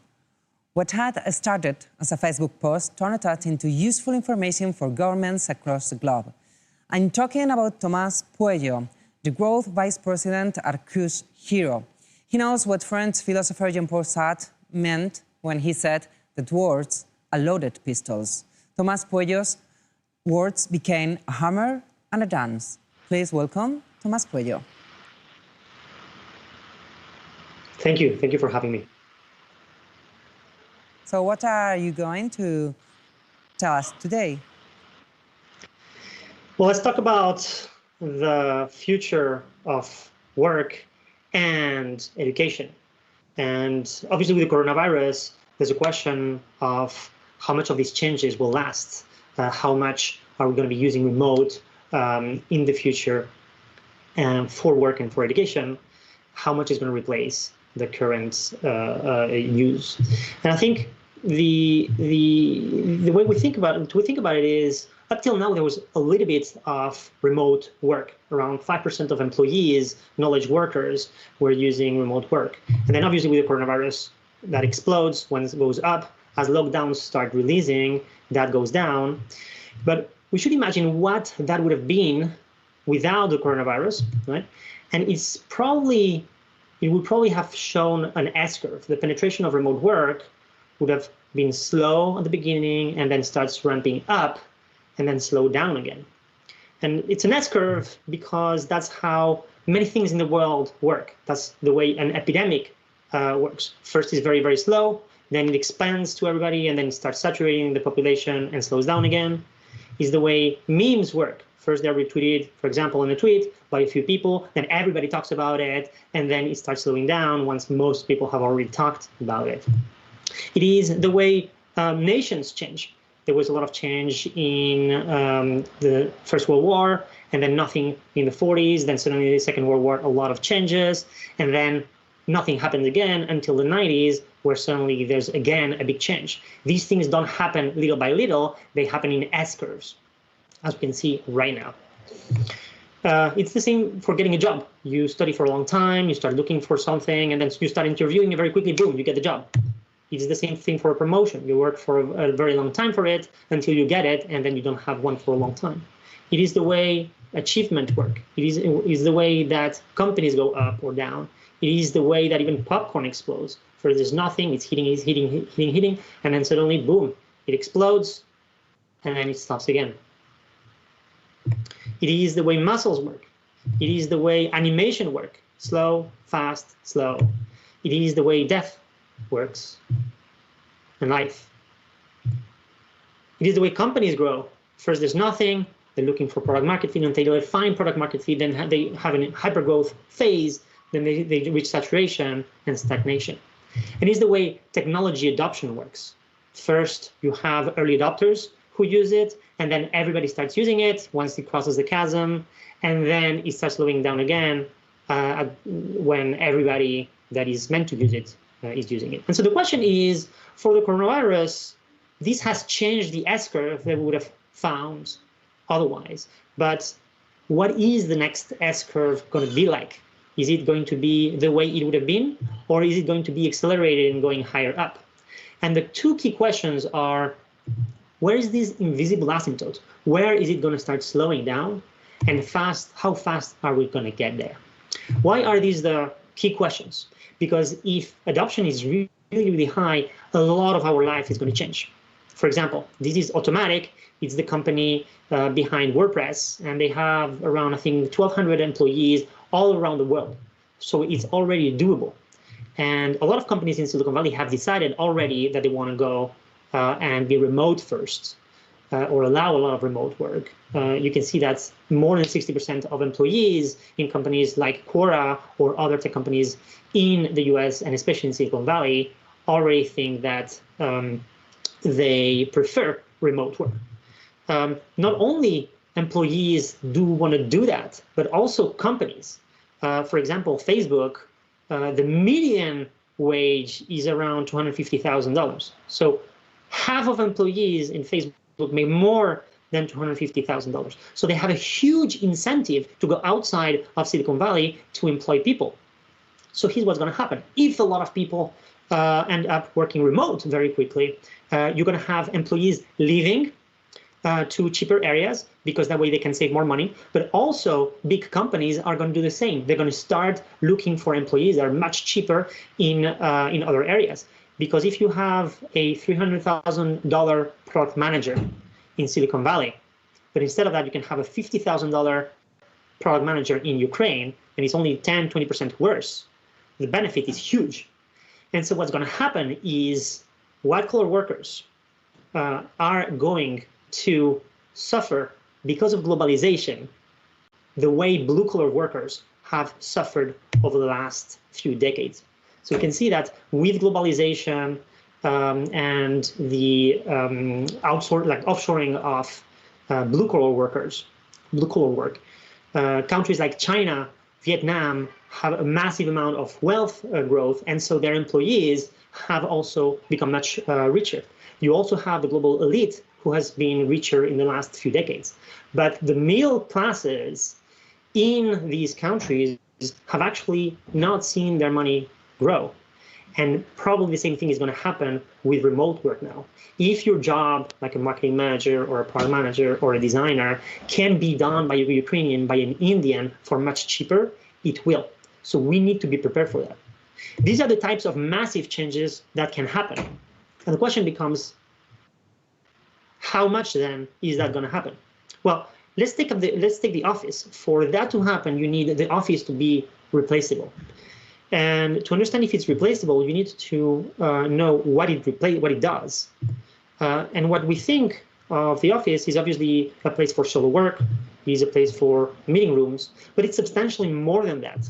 It is also knowing who is accessible right now and having immediate access to that person. It is to monitor productivity, because you can see broadly who is sitting, who is not, who's working, who is not. You can get people food, so they don't need to be cooking and they can be working more. You have informal ties, you have serendipity, socialization, you belong to a company, you can enforce the culture in the office much more easily. It's an easy way to show hierarchy, who is at the top, who is the bottom. You can date, you can force people to go out in the morning. It's an easy way to get stationery. It's an easy way to brainstorm. It's an easy way to give inspirational speeches, which is much harder over Zoom, and so on and so forth. So really, the office is a bundle of services. It is covering a bundle of needs. And we don't even understand what all these needs are. And for us to be able to replace it, we actually need to understand each one of these needs and replace with a similar tool, or better, that need. But that has already happened in the past. Craigslist, for example, is a bundle of services. And over the years, each one of them has been picked apart and companies have been created to fulfill that service. The same thing for Excel. Excel is actually a bundle of services because it's very flexible. But each one of these use cases has been unbundled, has been attacked by a different company, and some of them are worth billions of dollars. And the same thing can happen with the office. Each one of the services provided by the office is going to be little by little replaced by an online tool. And as these tools get better and better, like Zoom, like Slack, is going to be easier to work remotely. So the market for remote work is going to be bigger. And so there's going to be more companies who want to do it, and so on and so forth. And each one of these services that offices provide is in fact a billion-dollar company. So there's a huge incentive to creating companies for all these services, and we can already see it with the thousands of companies that are being created to replace the office. Something very similar is going to happen with education. We have a massive amount of people studying remotely during the coronavirus, and the question is how fast after these are we going to move to remote work, remote education, and what is that invisible asymptote? And for that, we need to understand what is, again, the bundle of services provided by an education outlet. And my focus is on higher education, universities, and similar. So I think it's interesting to understand what bundle of services is provided by a campus, right? Everybody thinks, okay, most of a campus is for learning, but actually a lot of the value is in selection. Right? A university like Stanford, for example, selects only 6% of the people. So already the people that are coming in are potentially of a higher caliber, and that shows afterwards when they go to work. Certification, certifying that the person has indeed worked for 4 years and has passed everything they need to pass. Signaling, right? If you are willing to spend 4 years or 5 years in college, you are signaling that you believe not so much in yourself, that you're willing to not make any money for years and pay for your self-improvement. Belonging, friendships, hierarchy, special interest groups, dating, of course, discipline discovery, right? You get all these new topics that you didn't know about, and you start learning more about them. Intellectual stimulation, challenge, life experience. A lot of people want to go into campus because of the life experience. Obviously, job preparation, job matching, financing, and so on and so forth. So this is one of the reasons why universities and campuses haven't been replaced for centuries, because they are this bundle of services, and they might not be amazing at any of them, but it's very difficult to replace the bundle of services. And so if we think about how they're going to be replaced, I think obviously you have some specific services like Tinder. It's better at dating than campus. So you don't need a campus anymore to go and date. But I think a better example is something like Lambda University, Lambda School. So what this company does is you can come from anywhere. They select you, but you can come from anywhere. You study with them, and at the end, they match you with companies. And one of the keys is you actually don't pay up front. you pay a share of your income for the next few years up to a certain amount. And that's how you pay for the education. So there's no risk whatsoever for yourself. And so what they're doing is, out of a bundle of services, they're picking the few that are key for the core need that the user has, which is getting a job, and they're doing that better than campuses. And so we are going to see much more of that. You can see here, for example, these tweets. I don't know if Twitter has enough server space to handle all the tweets I could post about how Lambda School has changed my life. It changed the trajectory of my life in ways that defy comprehension and the laws of physics. With that level of feedback, you can imagine this is going places. So these are all the needs, and one of the ones that I want to focus on is learning, because people assume that's the biggest and most important of the needs, and they assume that after centuries it's well covered by campuses. But I don't think so, right? You can look, for example, this is what education looks like today, and it very much looks like education decades or centuries ago. You have a person giving the content, then you have the pupils sitting listening. And now you imagine that if online had worked really well, it would have completely changed that experience. But that's not the case. You go to a place, for example, like Coursera, and you have content organized in weeks. Weeks? Do I need to wait for weeks online to get my content? And then you go and you have a teacher, and a lot of that content for a lot of teachers in Coursera are talking heads. And that might work in a classroom, but it doesn't work if you're in your underpants and you have Candy Crush on the side because you're going to pay attention to Candy Crush if it's boring. And oh, by the way, in this situation, this is an instructional design professor, so this is at the top of learning today. Right? Not only that, but Coursera, you need to pick a session. But on the internet, you need to pick a session for when you're going to study. And there's examples like these of the failure of learning online nearly everywhere. And that reminds me of the history of cinema. This is The Great Dictator from 1940. And this is not really a movie, it's recorded theater. Why? Because at the time, like for millennia, humans have done theater, and they've learned all the tricks to do that really well and make it engaging. So once you have a camera, what are you going to do? Well, you're going to just shoot whatever you know, which is theater. And like, look at how that changes just the year after. This is Citizen Kane, 1941. Right? And you can already see the camera now is moving dramatically. And the composition is key. You have this woman at the center because she's so important. Now you have three planes. You have the people in the foreground, the kid in the background, you have the man in the middle ground. And this composition is telling you a lot of what's happening. You have the two people who are allies on the right, and the person who is separated on the left. The person who's separated is not as important, so that person is not in the middle of the frame. He becomes more important, suddenly the camera moves. And as that person loses importance, again, the camera tilts and focuses again on the people who are more important and who won. All throughout, we saw the kid, and now we're going back and we're looking at the kid, and now the face of the woman, who is the most important person, and you want to focus on her emotional attachment. And so this is how movies were completely reinvented based on the new tool. And so the question for education is, what would a true education be like if it was rebuilt for online? What would learning be like? And you probably want to gamify it a little bit. You want to obviously have some video explanations. Maybe you want to ask questions anonymously because you're ashamed of asking stupid questions. You want to celebrate when somebody wins. You want to prove that the content is the right one. You want to have some storytelling, have a sense of belonging, maybe give true actual rewards, maybe give triggers so that people can come back to study, maybe give a good sense of progressions to know, oh yes, you know, I am learning a lot, I feel good about myself. Maybe personalize all that content, and so on and so forth. But what's true is that at some point, learning is going to be better online than offline. And at some point, all of these other services that are provided by a campus are going to be better online. And so will remote replace offline?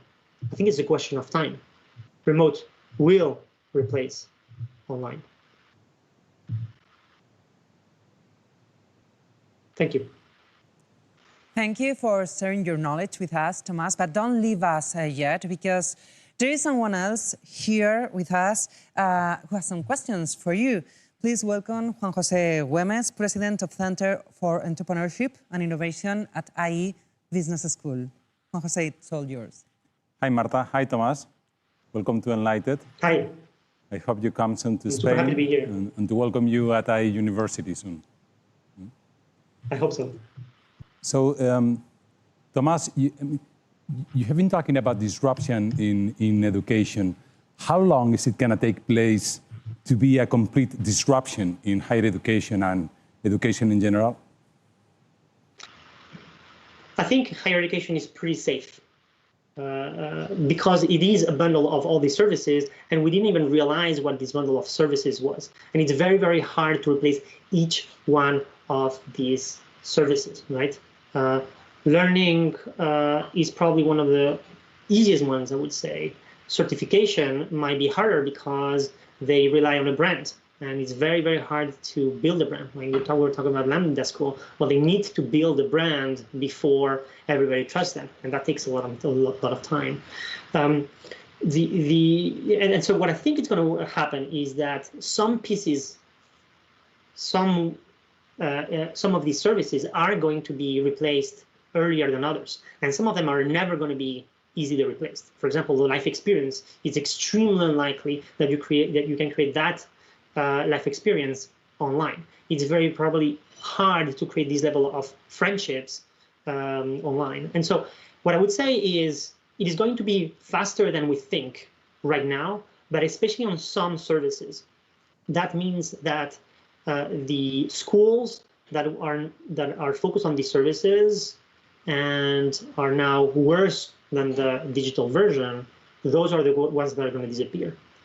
And the schools that play on their strengths, on the things that cannot be done online, and they focus on that, those ones are going to be the winners. But overall, most are going to be losing, the same way as travel agencies lost 20 years ago.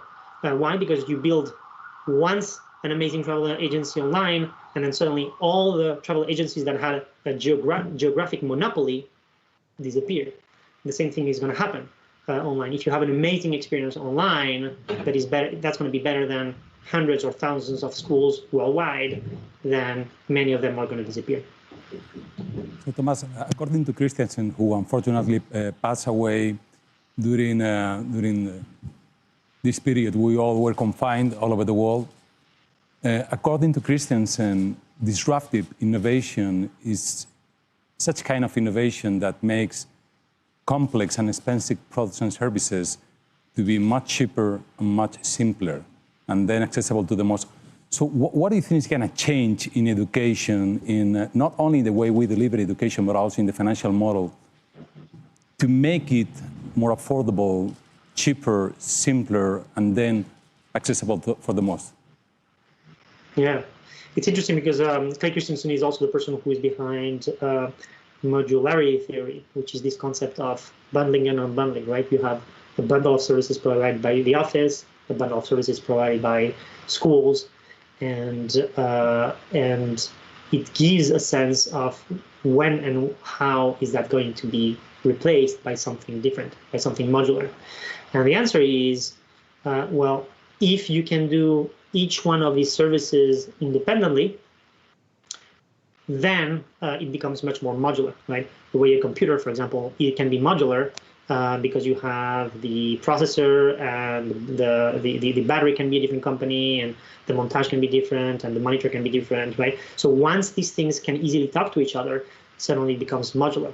But when you need all of these things to talk very well together in a way that is not standardized, that is when you have a player that that has a benefit by putting all of this together, right? So that's really the benefit that offices and campuses have today. They have this disparate number of services, and it's very hard to modularize them, just have one and the other separate. And so that's why they've been very hard to replace. I think the two keys, one of them is what you said, the cost, right? Especially in the United States, when it costs you tens of thousands of dollars upfront to get your diploma, and you can go to something like Lambda School, where it's free upfront, there's no risk. There's a huge advantage there, right? And really, that comes from the fact that digital products have very low marginal costs, right? It's a big upfront cost to build the tool, but afterwards, adding one more person is not that expensive. Conversely, in the real world, adding one more student is indeed very expensive. So you have these economic huge advantage that online has to replace offline. And the other one is an educator, for example, because that person is forced on meeting new students, on giving a class, on correcting exams, on designing the exam, and that educator needs to do that every quarter or every year. You have very little time to start to think and focus on one amazing experience that then happens over and over again. And that's the other benefit that digital tools have, right? You only need to build it once, and you can focus tens of people on doing that amazingly, and then you put that outside. Which is why I think one of the experiences, one of the things that we're going to experience is superstar educators. We're already starting to see it, but we're going to see more of that. Simon Can from Khan Academy, in fact, is a superstar educator, right? They create amazing content so good that suddenly everybody consumes that content, and you only need to do it once, not every time. And that's a huge, huge economic advantage. I'm coming back to your vision of university campuses as a bundle of services. So out of every dollar you paid for tuition to Stanford, your alma mater, how much did you pay for learning? How much did you pay for dating, or for social networking, or for feeling different, or for? I think the key one here is the common intuition that is completely wrong about how important learning is. And here's a few examples, right? If teaching was so important, if learning was so important, teaching would be extremely important, except that most educators, especially in the US, but across the globe, are not, in the university, are not rated by how good educators they are, most. They are rated by how much research they do and how good the research is. So if learning was really, really, really that important, that's how we would be rating educators. A couple more examples. When somebody can study biology and then start working as a product manager, right, or designer, these things happen a lot. If the content of what you learned was so important, that would not happen. Yet another example. The income that you get per year of university studied, if learning was the most important thing, that income would grow proportionally, right? You study 1 year, you get a bump of 10% of income. Another year, 20%, 30, 40%. That's if learning was important, was the key. But what we see is that actually it does not grow linearly, it grows like this. You have a little bump for the first year, and then the second one a little bit more, then a third. But the time you graduate is when you get the really big bump. That makes no sense. Well, it makes, because one of the key reasons why you're studying is actually not to learn. It is to prove that you can go day in, day out for 4 years and do whatever you're told in knowledge work, and study something, understand something, and pass the exam. And that is the skill that you want for work. And so if you prove that for 4 or 5 years, you can be doing whatever you're told, that's what the certification says about you. And so that's why the certification is much more valuable, in fact, than the learning. So back to your point on the value from Stanford, I think one of the key values of Stanford is actually the selection. It's around 5-6% in the MBA of people who get selected. And then you have an amazing group of people all in one place, and you can let these people do whatever they want. because they're going to be overachievers no matter what. And so the selection is massive. The certification is not as important. It matters, but it's not as important. The learning, for me, was very valuable, but it's definitely not the biggest one. I think the stamp of hiring Stanford is probably the biggest one. And then close to that, the social networks. Just this selection of people, when you're all of us together in one place and you get to know these amazing people, that inspires you, that gives you ideas, that gives you tools and contacts, obviously, for your professional life afterwards. So I would say selection, certification, and social networks were by far the biggest values. Learning was here, and other things like dating, not so much. And which of those services will be provided in campus, and what others may be taken over by new players in the industry of education? Yeah, I think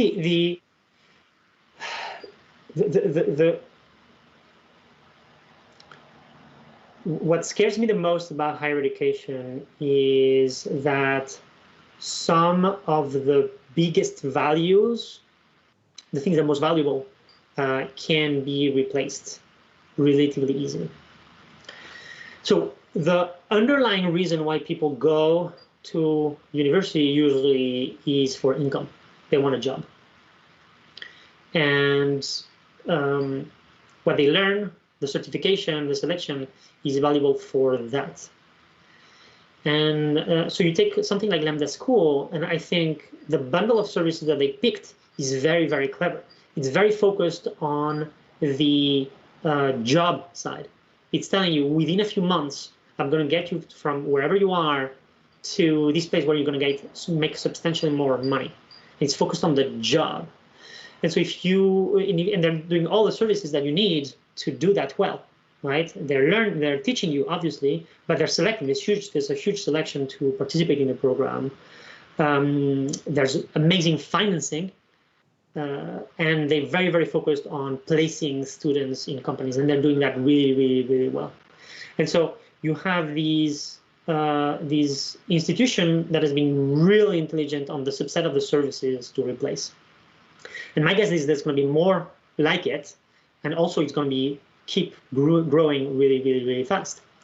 And so the question becomes for other higher education organizations, like what can they do to fight this? And back to Clay Christensen, one of them is going to be, they need to understand that they're going to be disrupting themselves. They need to be disrupting themselves in one area. And the second is they have to focus on the areas where they're the strongest. And offline is strongest in the human connection. And so focusing a lot on who you meet, creating amazing experiences, creating lifelong relationship and friendships, creating an amazing network of alumni. These things are going to be harder to replace online, and I think the winners are going to be blended education, but the offline piece of it is going to focus on that. Okay, Tomás, and my last question is to give you the chance to be a little bit provocative. In 5 years' time, in 10 years' time, there will be more or fewer universities, and how universities will look like? In 5 to 10 years, there's definitely going to be fewer universities. All the ones that won because they had just a geographic monopoly, meaning that they get the students from their area, all of these are going to lose. The ones that made a lot of money, for example, from foreign workers, from foreign students, or from local students, it's going to be harder for them to compete when you have a product that's strictly better. I think the ones that are going to survive are the ones that have an amazing brand, like Stanford's, Harvard's, École Centrale Paris in France, for example, Polytechnique. As the top 1%, 2%, 3% of students want to go today, in 5 years, the brand is still going to be very valuable. So even if your addressable market shrinks by 50%, you still have the top that still wants to go to these schools. I think the ones that are going to be replaced are the ones who are, for example, more like focused on specific jobs, such as computer developer. That's one of the groups that the school is targeting. And more importantly, those where they have this geographic monopoly. Thank you very much, Tomás. May the fourth be with you. And I hope to see you soon in Madrid or Asturias pretty soon. Thank you very much. Thank you, Franco. It's been a pleasure.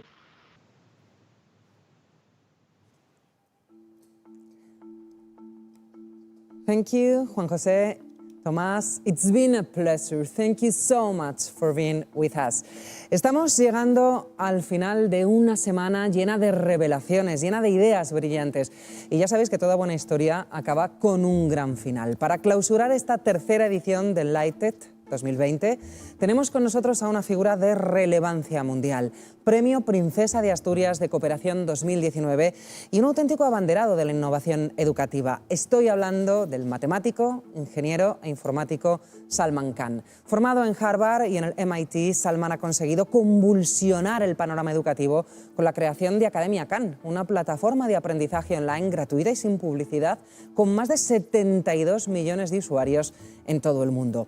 Su modelo pedagógico se basa en los llamados mapas de contenidos, un software que encuentra conexiones entre temas para generar ejercicios de forma automática. Pero vamos a dejar que sea el propio Salman Khan quien nos lo cuente. Es todo un honor para mí poder saludar a Salman Khan. It's an honor to have Salman Khan here. Part of Enlighted's philosophy focuses on giving importance to innovation applied to education. So being able to close this event with him is a privilege. Welcome to Enlighted 2020. Sal, tell us, what can we expect for the future of education? Well, first of all, thanks for having me. And that's a big question that I think a lot about.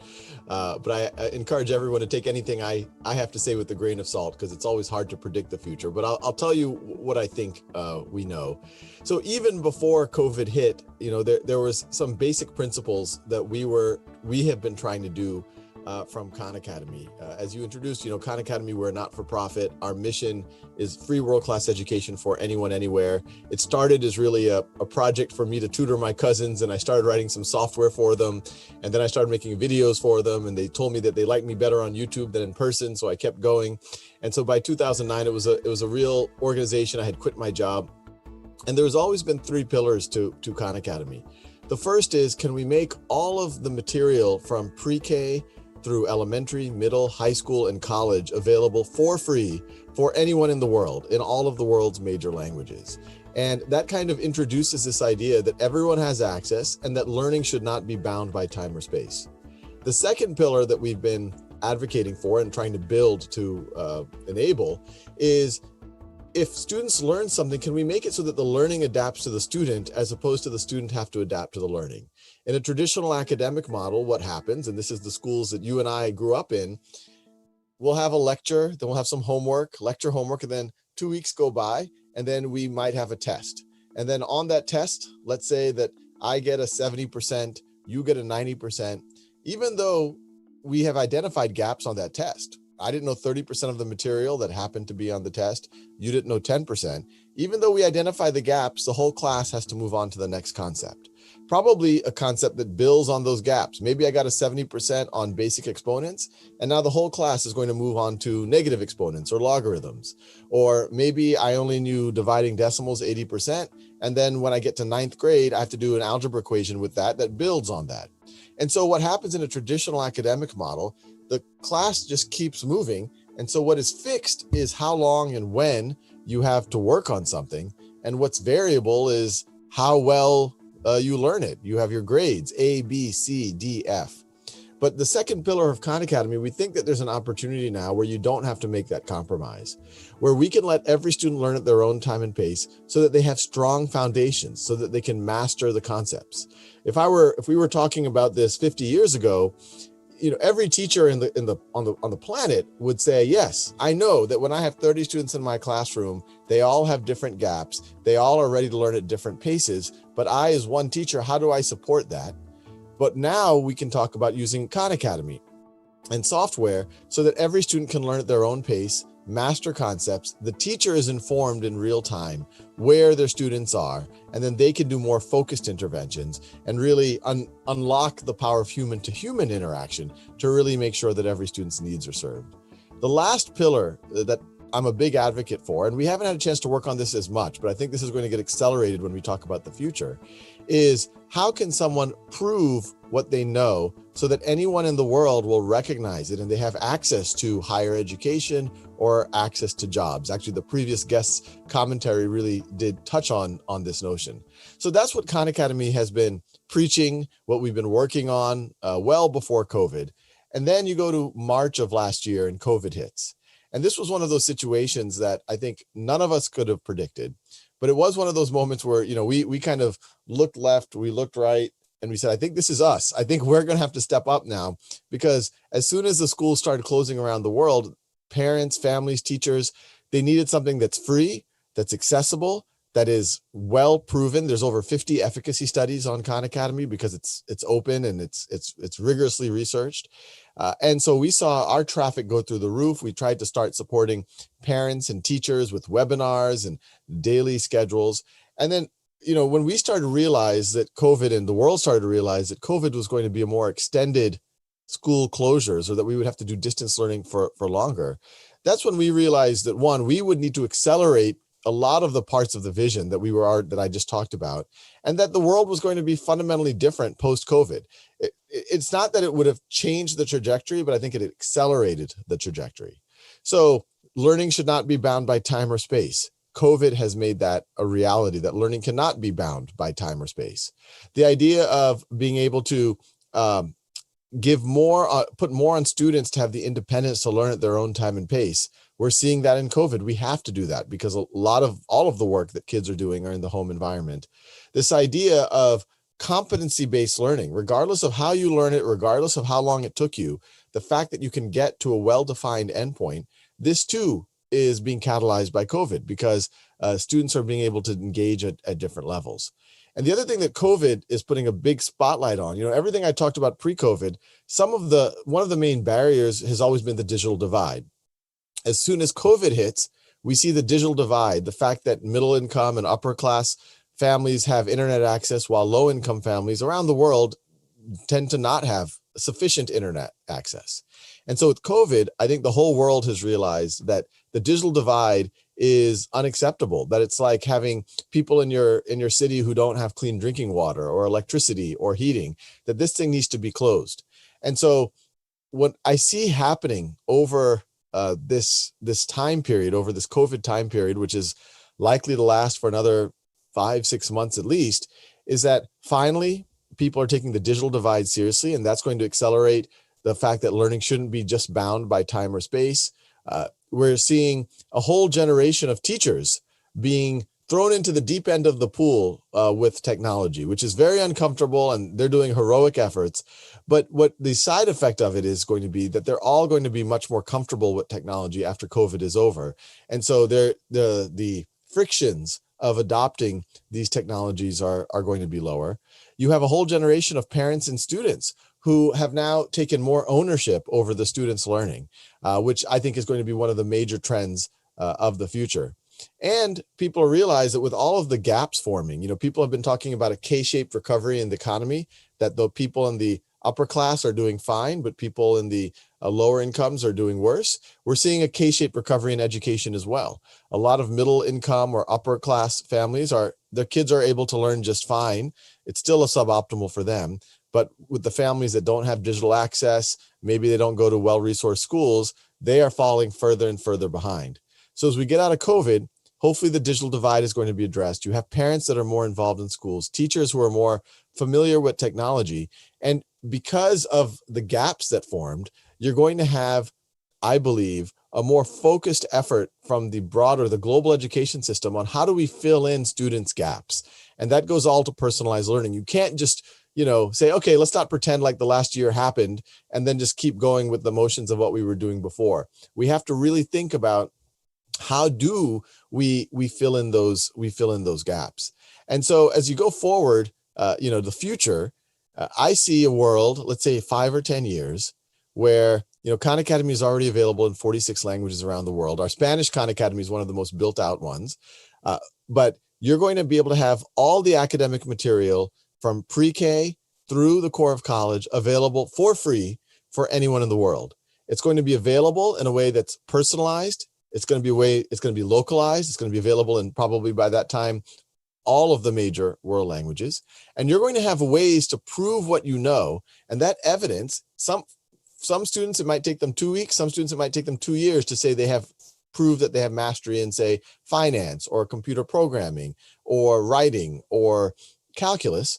But that evidence is going to be used for higher education, or even to the previous conversation's point, it could be used for jobs or be used for apprenticeships.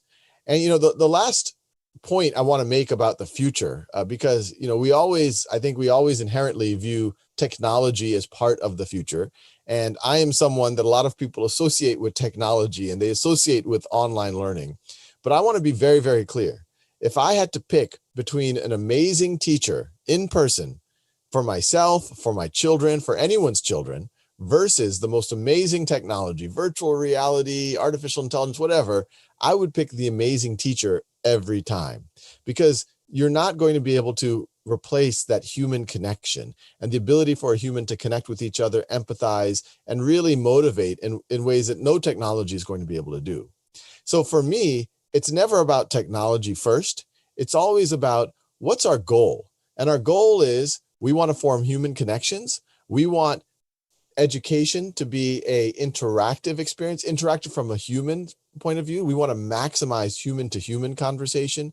We want to maximize personalization so that students don't feel checked out because the class is way ahead of them, or they don't feel bored because the class is behind them, that they feel engaged because things make sense to them, that it feels relevant to them. And then when you know what you're trying to do, then you say, what are our tools? Well, the teacher is the number one resource for students. And then the second resource is the community of fellow students. And so technology should be in service to that. Can technology facilitate ways for the students to engage with each other, maybe do peer-to-peer tutoring? Can technology facilitate for the students to learn at their own time and pace, get a lot of practice, get a lot of feedback, get lessons, so that it frees up teachers' time, so that when they're in the classroom, teachers can take 5 kids aside and do more focused interventions while the other 20 or 25 keep working, or pair up 5 or 10 kids with each other so that they're able to tutor each other. There's a lot of evidence that tutoring, even from peers, is highly, highly effective, much more effective than just sitting and listening to a lecture. And so, and the last thing I'll say is a lot of the conversation around COVID, around how do you make video conference engaging for distance learning? And, the teachers that are doing it well, they're pulling the kids out of the screen. They're making them have conversations. They're putting them into breakout rooms. Every 10, 20 minutes, they're doing an interesting activity. They're creatively using the time. Instead of 60 minutes with 30 kids, they might be doing 10 minutes at a time with 5 kids. So you can get more personal interaction and also less time having to stare at a screen. I think all of these things are going to carry on into the physical world, because those are actually best practices even in a physical classroom. So, I think COVID is very suboptimal. A lot of kids are suffering right now. A lot of families are suffering right now. A lot of teachers are suffering right now. So this is not a good thing. But I think the silver lining is it's going to accelerate a lot of the changes needed to get to what I think in 5 or 10 years will be a very positive future, that if someone even has access to a cell phone, they're going to be able to not only access their potential, learn, but they're going to be able to prove what they know. And at that point, education itself, not just technology, but education itself, is really going to be like clean drinking water or basic shelter, and just kind of this fundamental human right that everyone is going to have access to. Thank you so much, Sal. Your point of view is always inspiring. But stay with us, because I would like to introduce you to our special guest. They are going to ask you a few questions. And the first one is Carmen Morenés, General Director of Fundación Telefónica. Please, Carmen. Hello, Sal. Thank you very much for being with us today. It's so important for people all over the world. We have more than 40,000 people that are following at the moment this conference from 44 different countries, and it's an incredible opportunity for them to hear all your experience. You know that we believe from Fundación Telefónica that, of course, teachers is the most important key for students, but technology is also an enormous potential, has an enormous potential to take opportunities to vulnerable environments. And we run a program that I think you know about it because we talked before last year. We had the opportunity to show you through Pro Futuro that we take quality education to these really vulnerable environments. And we are feeling that many of them are getting a little bit disconnected at the moment and they need a help. What would you recommend us that we could train or we could really give the tools to parents and to educators so that anybody is left behind in this kind of environments? Yeah, I mean, what you're asking is, I think, the ultimate question, because we're seeing that issue around the world that, you know, we talked about the digital divide, and y'all are doing incredible efforts to close the digital divide. So I really commend you on that. But even when you're able to get internet access or device access, we're still seeing that certain families, the students might not have the supports, or they might not have the savvy to know how to leverage these things properly. So, you know, I love your idea of, you know, maybe there's ways to, there's two possibilities. We've seen some communities where they're, even while distance learning is happening and the teachers are teaching from home, they're using the school facilities in a socially distanced way to bring those most vulnerable students, that 5 or 10% that don't have the right supports at home. Maybe they don't even have, you know, there's not even food security. They need, you know, they need the lunches from the school, to sometimes bring those students, only those students, that 5-10% into the school facility. They can, since it's much fewer students, they can be more socially distanced. And then you can potentially hire someone to provide the supports, including the technical support, so that the kids could be engaged.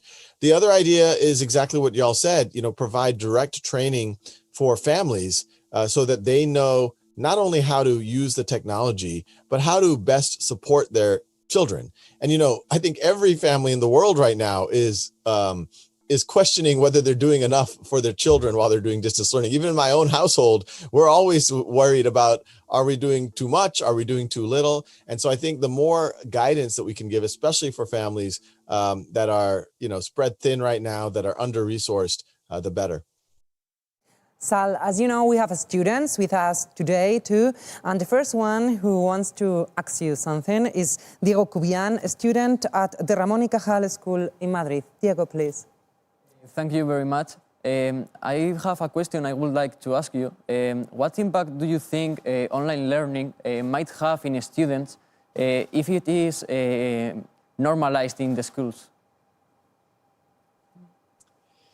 It's great question. So I personally hope that we don't go, I think 100% online learning or 100% distance learning, I think is a really bad idea for most students.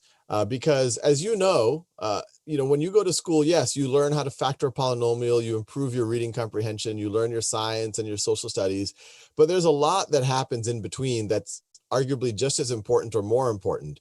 How do you build friendships? How do you collaborate? How do you negotiate through conflict? These are all things that happen in the physical environment that really don't happen in a distance learning environment.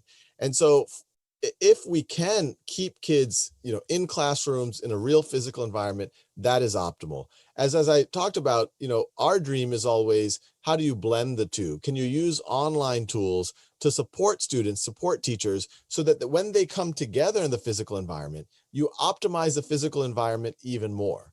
In a traditional school setting, the ones I grew up in, most of the time I had to just sit there and listen. I remember sometimes we had to put fingers on our lips so that we don't talk, and we would just listen. And, I think we all remember that wasn't very engaging. Even though we were present in a room together, it was a little bit dehumanizing. But now with technology, you might have an opportunity to unlock that, where if you and your friends are able to learn at your own time and pace, get practice at your own time and pace, when you're in the classroom, the teacher can do more interactive things. Instead of saying you have to be quiet and listen, they should say, I want you to talk. I want you to interact with your friends, because that's the value of in-person learning. You can only do that in an in-person setting. Now, I do think there is some value to distance learning, potentially for part of the overall experience. For example, if you go to a high school and you are really interested in art history, but maybe your high school does not offer a course in art history. Maybe for that course, you and maybe 4 or 5 friends who are interested in that subject could do a distance learning course, and they can get on Zoom and they can do that at a distance. That could be a positive. We've seen examples of during distance learning in a school district, the system realizing that there's one teacher in the district that gives an amazing lecture on, say, the first unit. Well, if that teacher has really mastered that lecture, maybe that teacher could give that lecture to the entire school district, and that the other teachers are in support of that teacher. So people are still in person, but it's kind of hybrid distance learning. And then for the next unit, it might be a different teacher who's kind of the superstar lecturer for that one. So I think distance learning is an interesting add-on. It's an interesting thing to experiment with, but we definitely, for 99% of students, it would be very suboptimal to go pure distance learning. I hope schools can leverage online learning for blending things, for the personalization. The only other place that distance learning and online learning can be really valuable is as you get older and you're not in formal school anymore, you're working, but you still want to improve your skills. That's where distance learning can be valuable. Or you're traveling. Travel is one of the best ways to learn. So you go on a trip to some other part of the world, but you can still stay in touch with your class or still learn by distance learning. Sal, I would like to welcome Diego del Alcázar. He is Executive Vice President of IE University. It's your turn.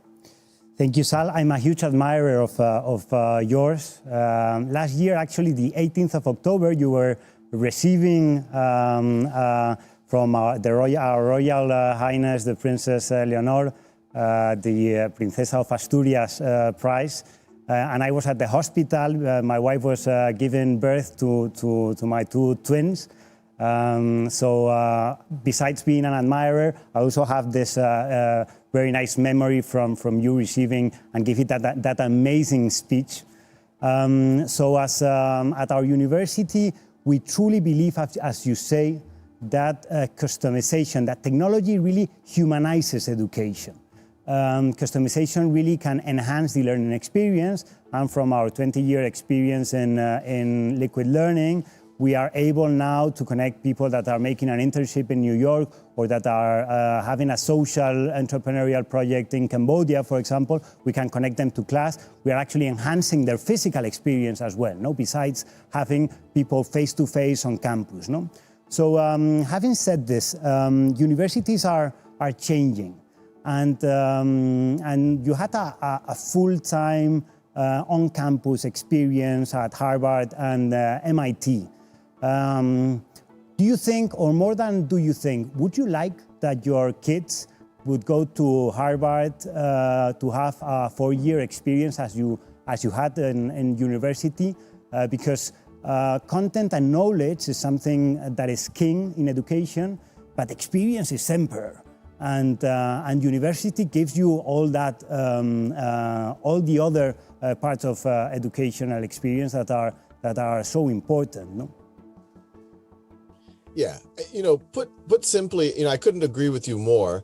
The value of a university experience, I think the stated value, most people associate education is this is where I go learn a set of skills that are going to be useful for the rest of my life. That is a very important part of any education, especially university education. But there's 2 other things. There's the credentialing aspect of it. I've always wanted to do an experiment where, let's say you go to Harvard's graduation and you say, look, you find a random graduate and you say, how much debt do you have? Or, I'll pay all of your tuition that you paid Harvard the last 4 years. So you got all of the experience and you have all of the skills, but you're not allowed to tell anyone that you went to Harvard. How many students would take that? I think very few students would take that. So what that tells you is the value of being able to tell people that you have this credential, that you have this diploma is very, very, very, very high. And I think if you did the opposite experiment, if you went to someone and you said, you have to pay twice as much money, and we'll give you a Harvard diploma, but you don't get the experience and you don't get the skills, I actually think some people would take that. So, I think in the traditional mindset, the value of the credential probably is more outsized than people realize. What I think is going to happen and what I would like to see, and then I'll tell you what I hope happens for my own children, is, today the message to everyone around the world is the only way to get a middle income or upper middle class kind of income career is by going 4 years.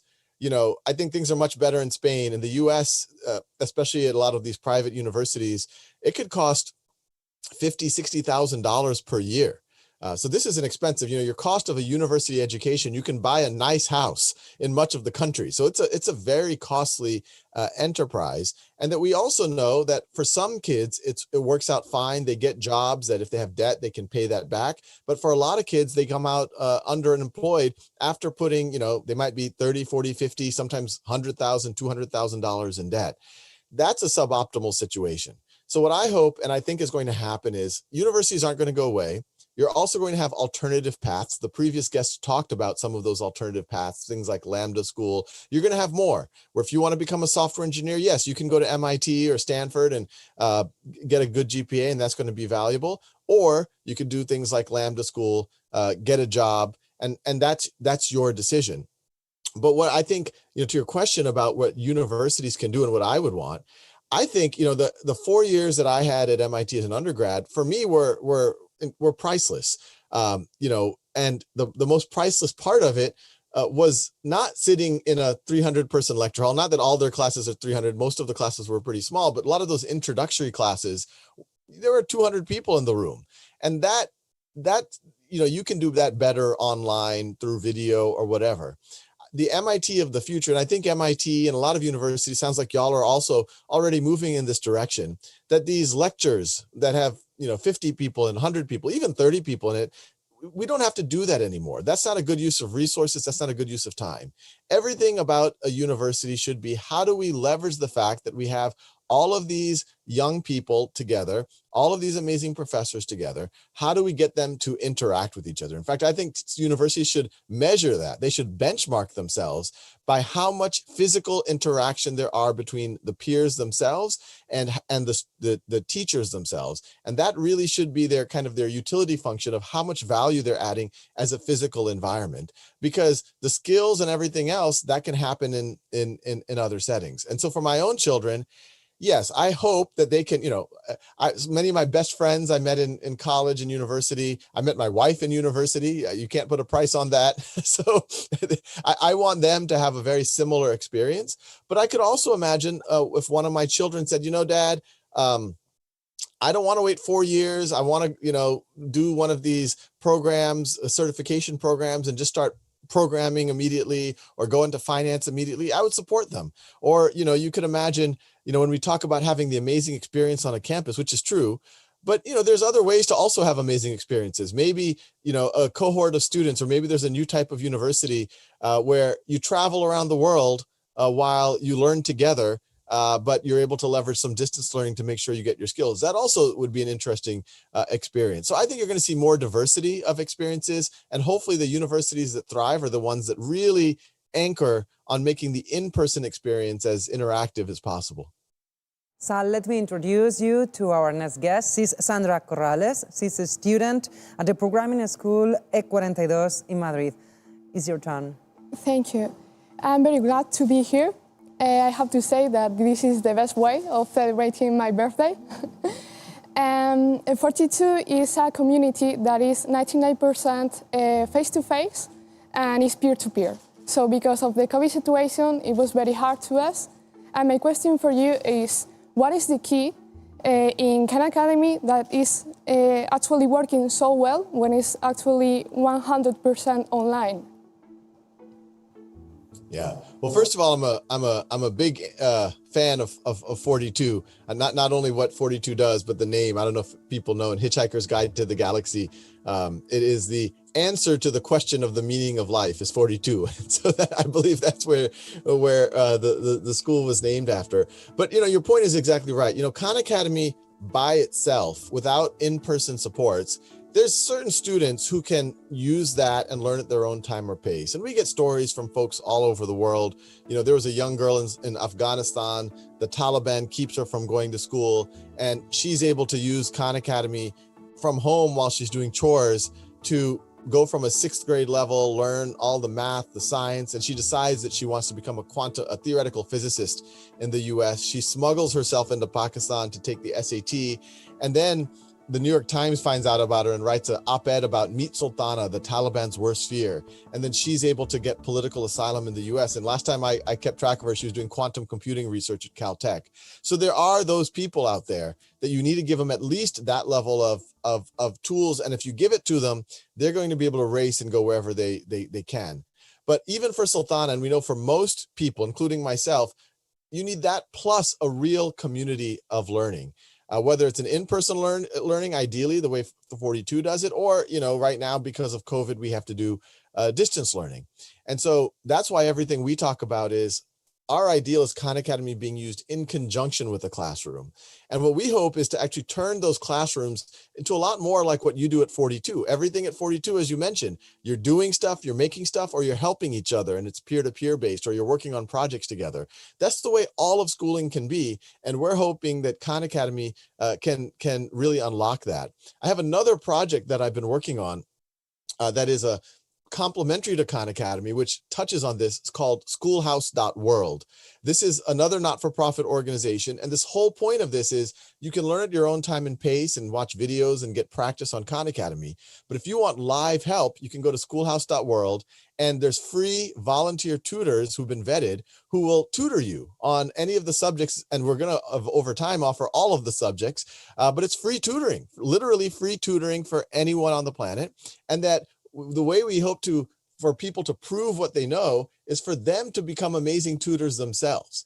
If I saw someone's resume and they have straight A's, and then I see someone else's resumes, and in those same subjects, they are well-reputed tutor in those subjects, I would take the person who's the tutor every time, because not only if to teach something, you have to have mastery of the material, and you have to have good communication skills. You have to have empathy for others.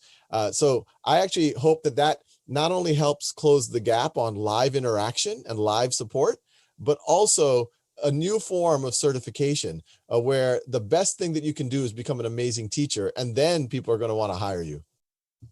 Sal, our next guest is Maria Benjumea. She's founder and CEO of a Spain startup. Maria, welcome again. It's your turn. It's a real pleasure and an honor to be here with you. I admire you and your work a lot. And from South Summit, what we work is with startups, just like a platform, a connected platform, focus on innovation and to connect all the different actors just for the transformation of society, startups with corporates and with investors. And I lately read something that I like very much from your blog, when you say, don't say you're smart to a kid, you celebrate that really you are improving in your learnings, And when I read that, I said, that is just how we learned entrepreneurs, and how we learn by doing, and how we have to have open mind, absolutely always, and so on, And if we talk about entrepreneurs, and if we talk about innovators, you are the most, because there you are with everything you have launched and built during these years, and really absolutely gorgeous for educations. So if one of your kids tell you, I want to be an entrepreneur, I want to launch a startup, and what would you say? What would be the learnings? And besides, you work with teachers, with schools.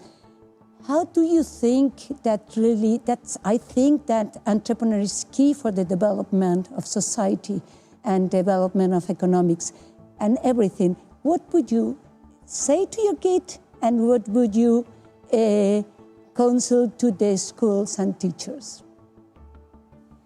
Yeah, no, a great question. If my kids want to be an entrepreneur, and I'm secretly hoping they do, because entrepreneurs are the ones that kind of redefine the world we're in and create new things. The first thing I would make sure they're comfortable with is to be comfortable with failure. I mean, to your point, failure is a key part of entrepreneurship. And you have to, when you fail, in fact, because you will fail, I failed in more ways than I like to say, you will fail, especially as an entrepreneur. But when you fail, instead of viewing that as a statement about your capability or about your identity, you have to view that as an opportunity for learning.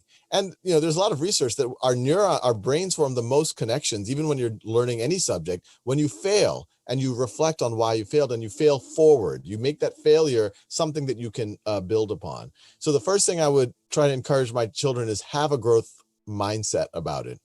The second thing I would remind them, because entrepreneurship is it's an emotional roller coaster. You alternate between euphoria and despair. Euphoria and despair. One hour you think you're going to be able to change the world. The next hour you think you're the biggest failure on the planet. And it's very hard. And so you really need some mental tools to deal with this. In ancient Indian philosophy and Vedic philosophy, there's two types of action. Or actually, there's three types of action. One is called tamasic, which is kind of chaotic action, where you're kind of acting without thinking. But the other two types of action, one is called rajasic. Rajas, it really, the word in Hindi or Sanskrit for king is raja. And rajasic action is when you do something because you care because of the outcome. I'm going to do it because if I do it, something good's going to happen. Or if I don't do it, something bad's going to happen. And that's how most of us do most of our action. I better study, otherwise I'll get a bad grade. Or if I study, I'll get a good grade. It turns out that type of action, it's really stressful. It puts a lot of anxiety on you because you're so fixated on the outcome. The third type of action is called truthful action, sattva in Sanskrit, which is action where you do what is right, what is the next best thing for you to do, but the outcome is what it is. You accept whatever the outcome is. And I think as an entrepreneur, you really have to act that way, where you say, look, I am just going to do what I think is the best decision, the best action, given the information that I have. And it might work or it might not work. If it works, great, I'll build from that. If it doesn't work, I'm not going to go into depression. I'm going to look at it. I'm going to reflect on it. I'm going to accept it and then move forward from there. And so, not to get too preachy, but the third thing I would tell my kids is meditate. That has helped me a lot too, where I meditate every morning, 30 minutes. And so, as the winds, as I get, I have good days and bad days, but when I meditate, I remind myself, look, Sal, life is short. At the end of the day, this minor setback isn't the end of the world. Your family, your health, these are the things that matter. That's what I think can keep an entrepreneur going. In terms of what to do for the school system, this is, a lot of times when people look at international PISA rankings, they'll say, oh, look at Finland, look at Singapore, they have the best scores, maybe we should be like Finland or Singapore or Shanghai. And first of all, I don't think that's fair because, you can't compare all of Spain or all of the United States versus Singapore or Finland, which is really all of Finland is the size of one big city, or even Shanghai, because not every kid in China is taking those tests. But even more, the test scores actually aren't the important thing. What I tell people in the US, and I am a little bit biased on I tell people in America, I was like, instead of making our school system more like the Finnish school system or the Singaporean school system, we need to make our school system more American.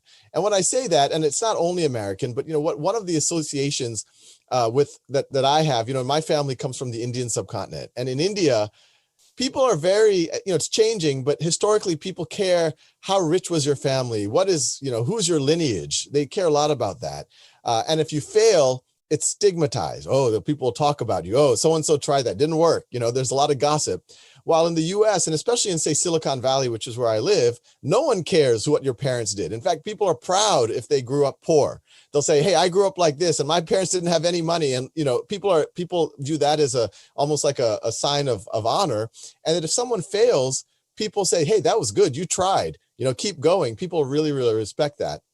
And so I think our school system needs to be more like that if you fail a test or if you get a C on a test, we shouldn't tell you that you're a C student forever, put a C essentially on your forehead. We should tell you, you just haven't learned it yet. Reflect on what you missed and keep going. We're going to give you another shot. That's how you're going to really grow.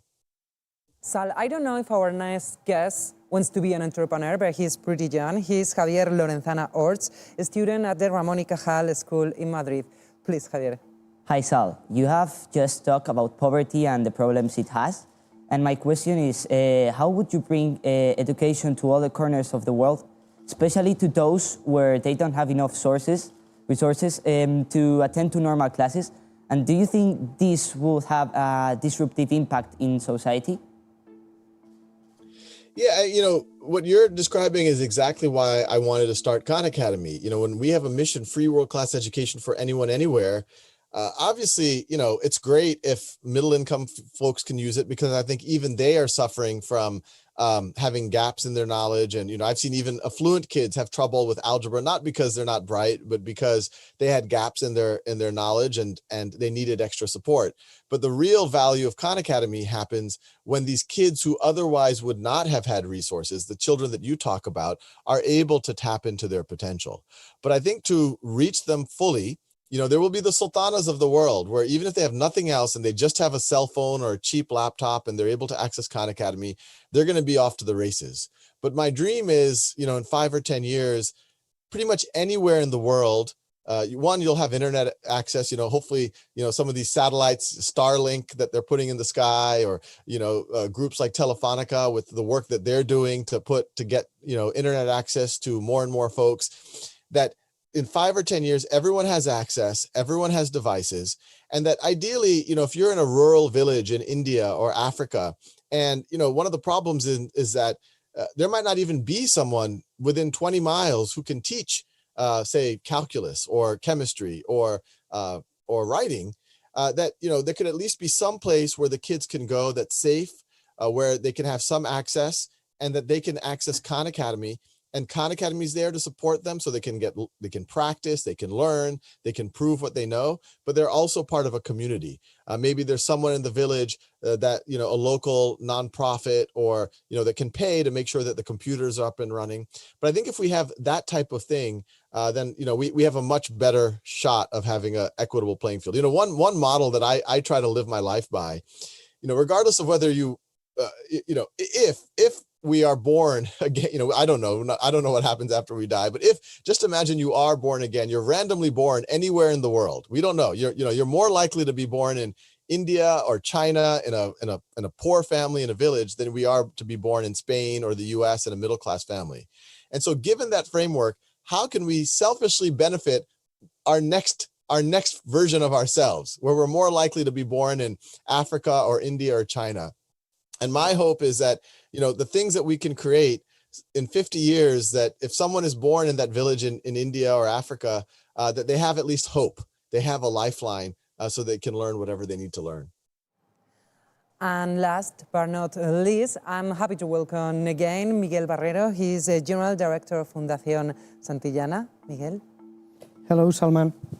Thank you for being part of Enlighted. It's a pleasure for all of us to share with you this session.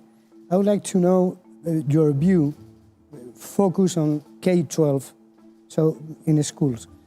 Khan Academy is a project based in online and remote learning, which something which has been a critical and a key issue in the school lockouts. Yeah. So, what role do you imagine for the brick and mortar schools? Do you think it's the time for a hybrid model?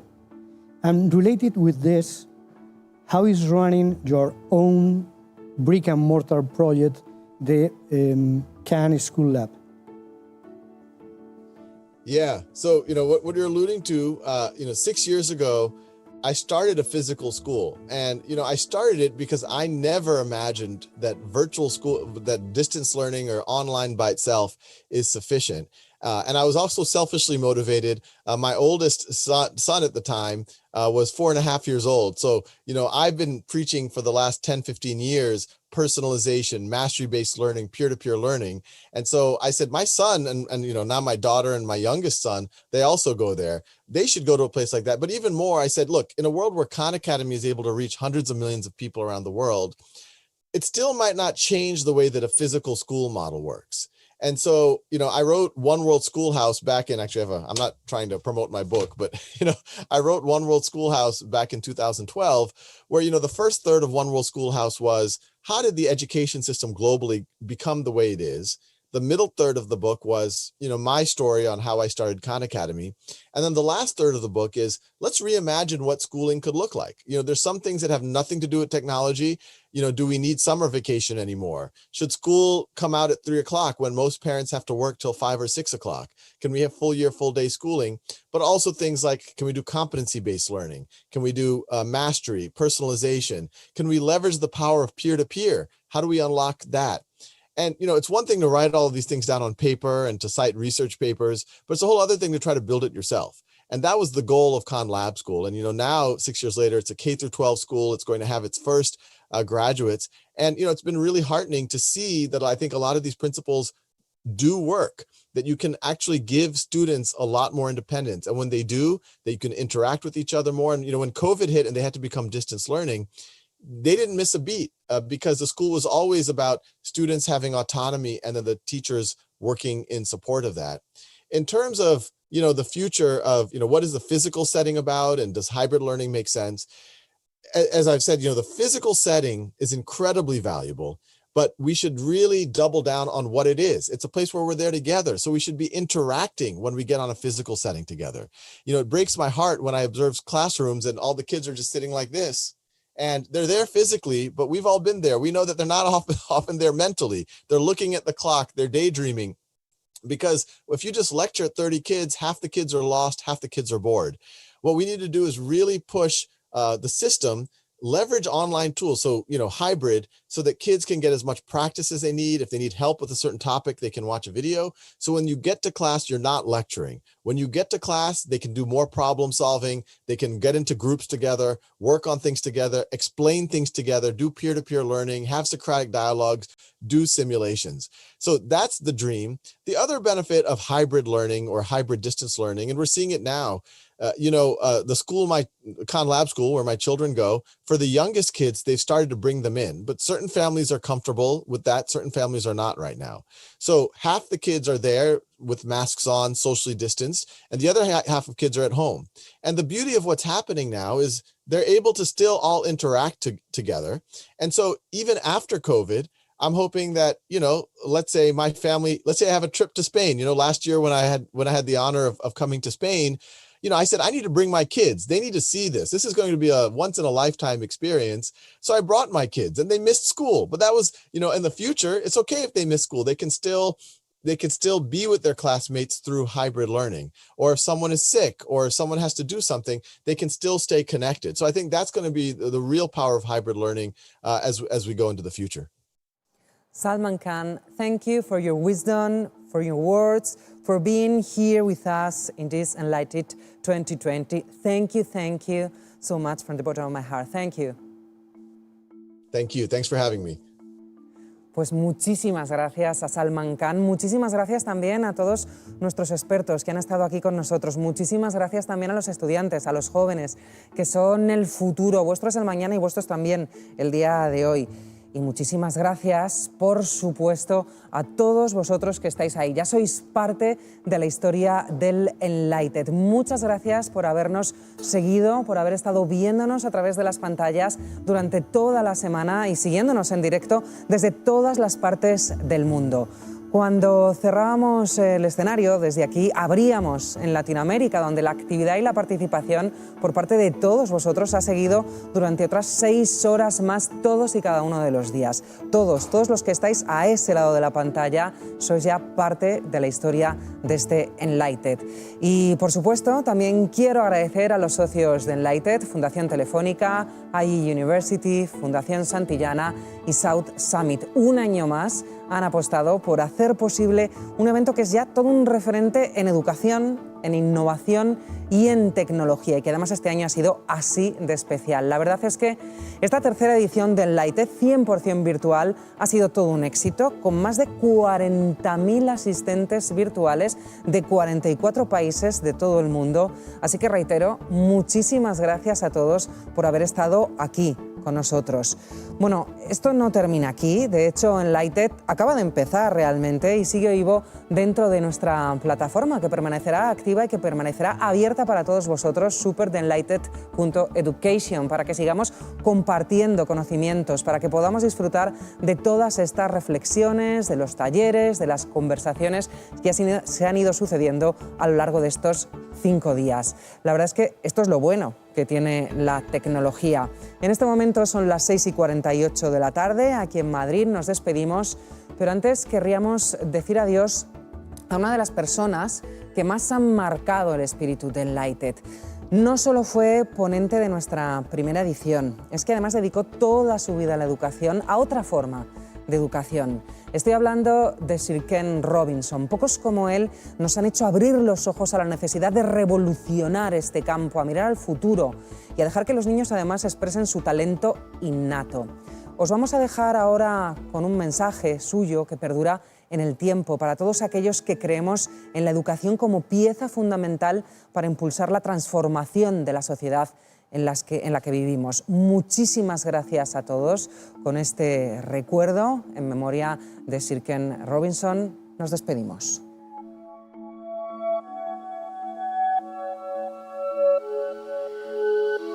I don't think there's a more important conversation to have at the moment than the future of education of our children.